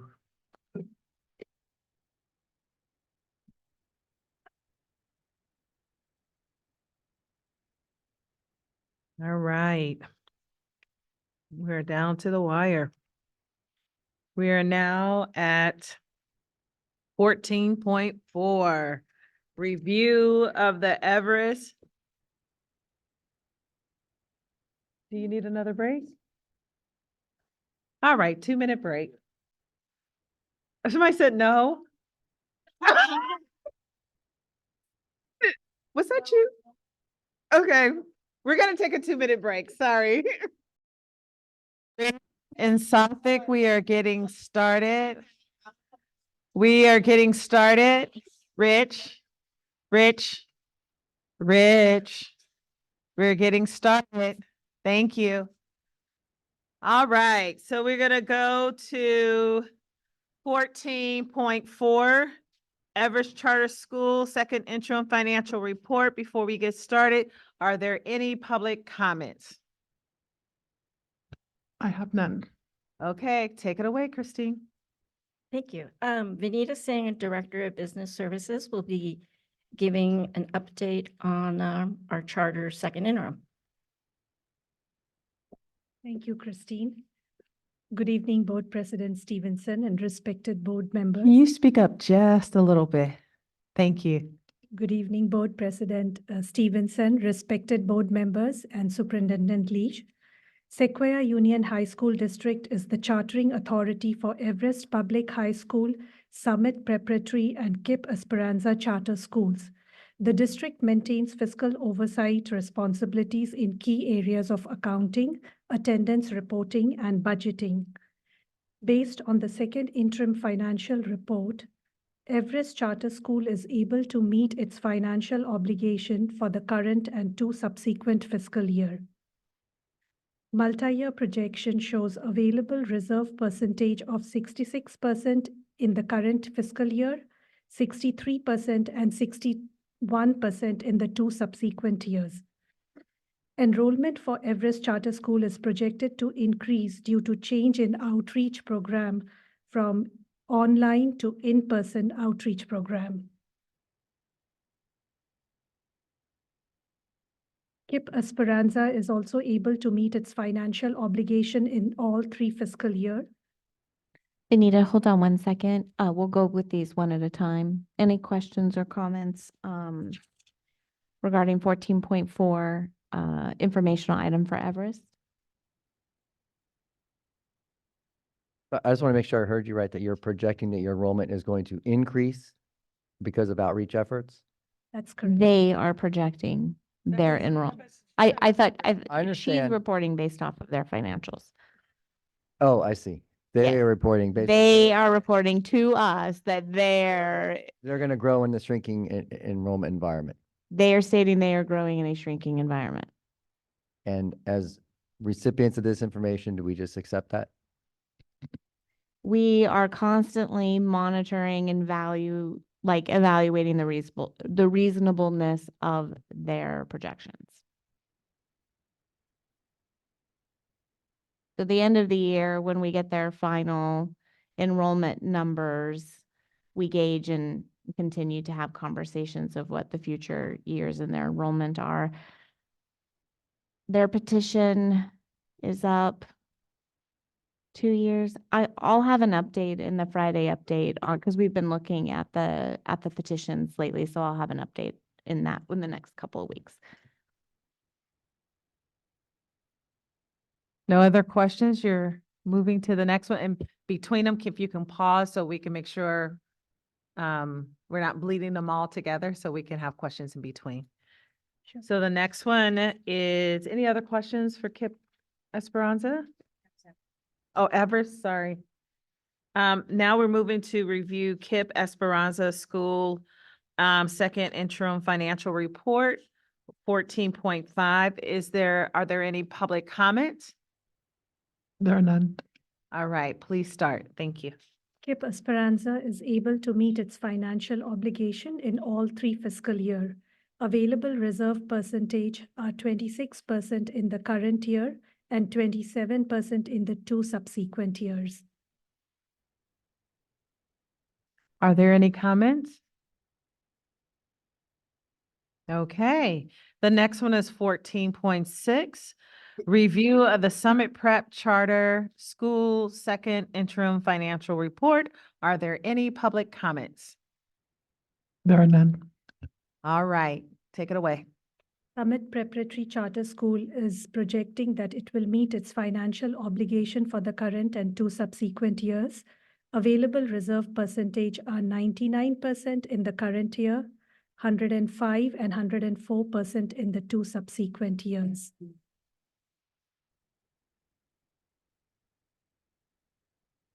Any questions about the report?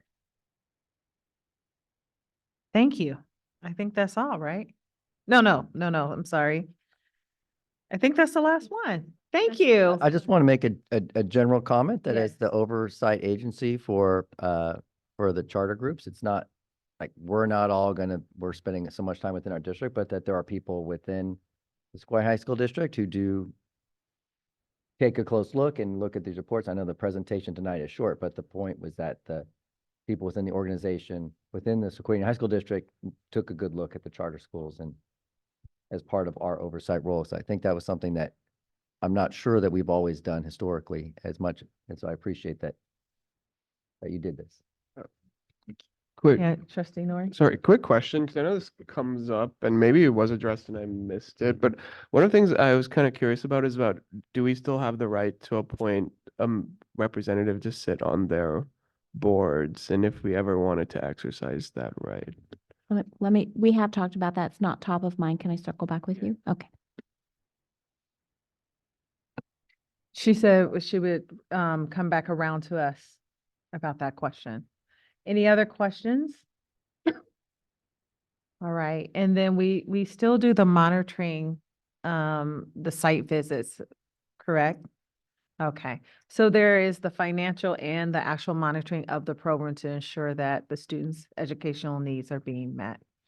All righty, thank you so much. Yeah, hold on. I think of something. Sorry. So we used to actually have tours of the charter schools. They were offered, to board members, and I think that is something that we should do occasionally. It doesn't have to be the whole board going together, like what we're doing with our schools, but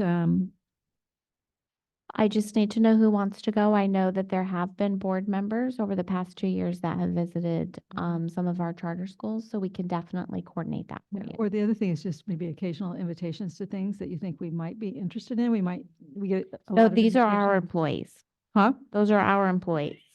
Okay. So we can get that information from the charter schools. Yeah. And sometimes we do. We did just recently get an email request from ODA, and I think we get some invitations for graduations. But I can let them know to send us invitations and make sure that all the board members Okay. have access. All right. And Sorry. they, and they do invite us to events. I just went one at Design School. Is that the Design Tech? Tech? Yeah, and I'm going to ODA's graduation. It's just that some of their dates coincide with some of our dates, so it's really hard. But they have welcomed us, and as well as to not only just visit, but also share knowledge and skills across the different sites as well as collective educators of our community. Any other questions? Thank you. So now we get to the action items, the adoption of resolution number 15, designing individual authorized sign orders for Sequoia Union High School District. Is there any public comments regarding this? There are none. All right. So I'm going to turn it over to our superintendent. I'm sorry, Christine. Sorry, go ahead.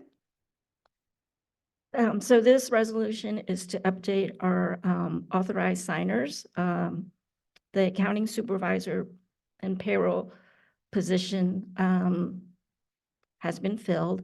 And so we're asking the board to approve the resolution to add her to be an authorized signer. Any questions? Is there a motion? So moved. A second? Roll call? Student trustee Yuryev, Yes. trustee Ginn, Yes. trustee Dubois, trustee Ku, Yes. vice president Nori, president Stevenson. Yes. Motion adopted 5-0. Thank you, Christine. Oh, you're here for the next one too. Okay, so 15.2, sorry, is to another action item to establish and appoint initial members of the Measure W Citizens Bond Oversight Committee. Do we have any public comments? We have none. All right, so I'm turning it over. I assume you're talking about this, Christine. All right, turn it over to you. So on November 8th, 2022, the district passed Measure W, a $595 million bond measure to update and modernize schools in the district. So California Education Code requires the establishment of a citizen bond oversight committee to actively review and report to the public on uses of bond proceeds to ensure that they are spent only on permissible purposes. It's a 7-member committee, and we have filled 5 of the 7 seats, and we will continue to recruit for the parent member. The 5 applications were included in the board packet. So we asked the board to establish and appoint the members of the Measure W CBOC. Thank you so much for that. I know I have a question, but I wanted to see if anybody else has any questions or comments. Not so much your question. I just want to recognize Alan Sarver, someone who spent a long time on our board and is doing this role. I similarly serve on the Bond Oversight Committee for Los Alamitos Elementary School District, so it's nice that he's doing that for us. Excellent. And he knows us well. Any other comments?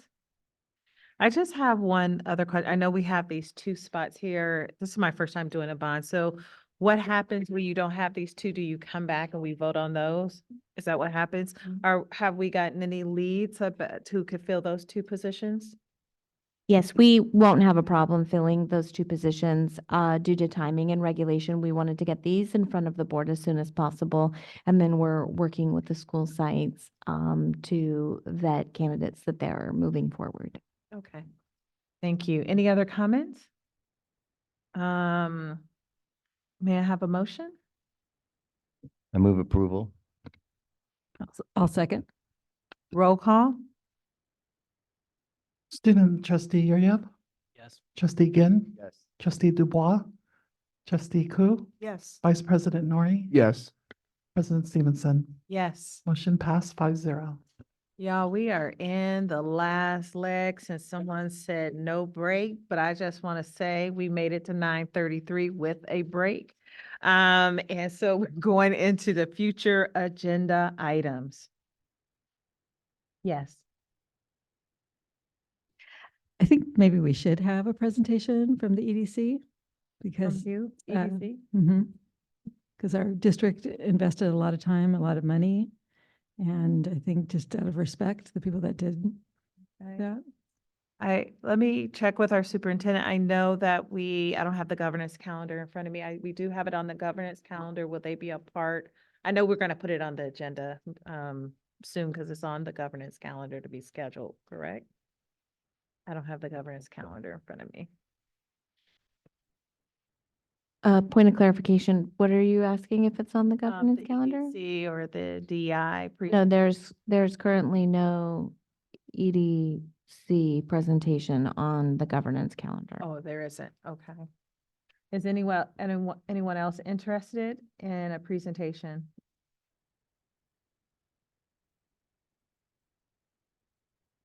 I think I would be interested. Yeah, I would be interested.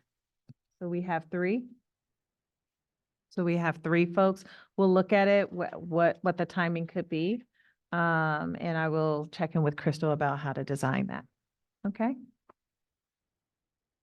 So I brought up two things during board member comments, not for near term necessarily, but just they were the AI policy and the junior ROTC offerings.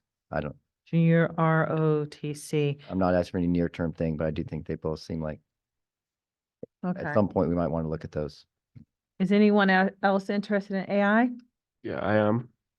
I am too. I am as well.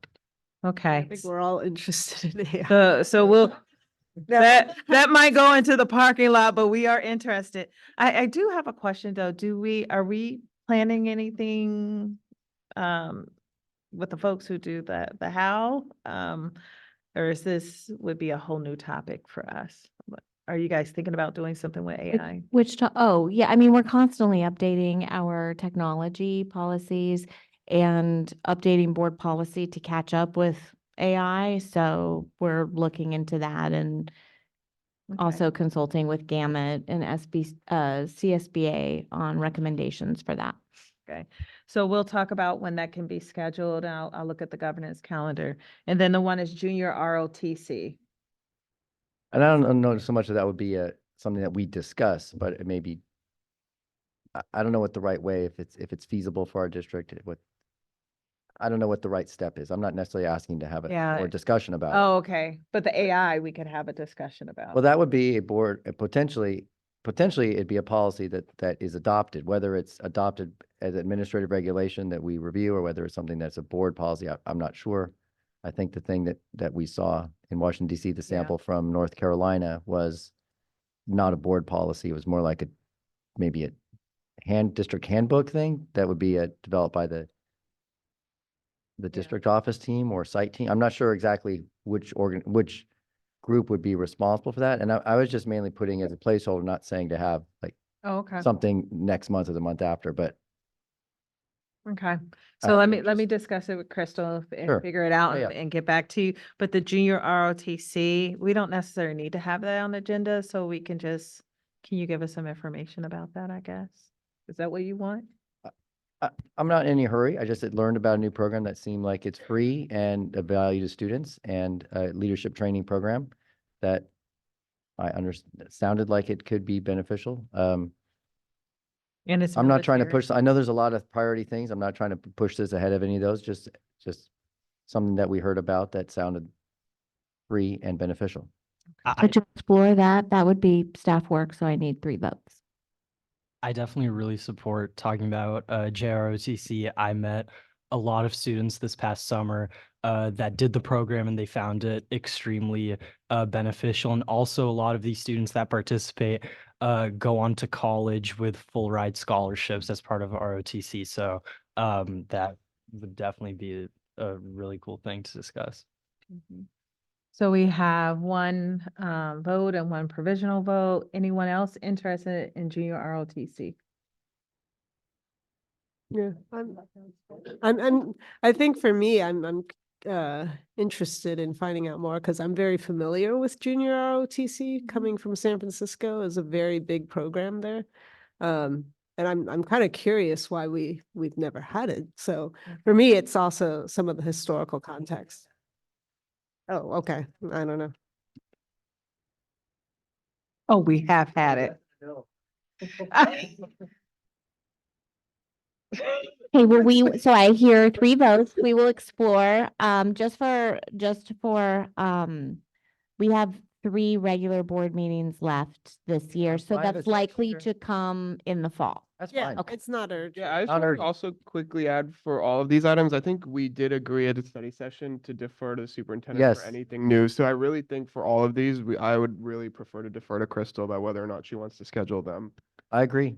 That's why I said, agree. yeah. I that wasn't we- trying to push them into that- the near that we term. look at the schedule to figure out when this could happen. It may not be right away. I was expecting not for at least a couple months Oh. or more. Okay. Thank you all. Any other agenda items? Crystal, we got a lot to talk about. So look forward to our session together. And we are, we have to I have to have a motion to adjourn the meeting, sorry. I move to adjourn the meeting. We are done for the, gotta all in favor? Aye. Let's go. Thank you. To the board, I need your signatures on the resolution. Everyone.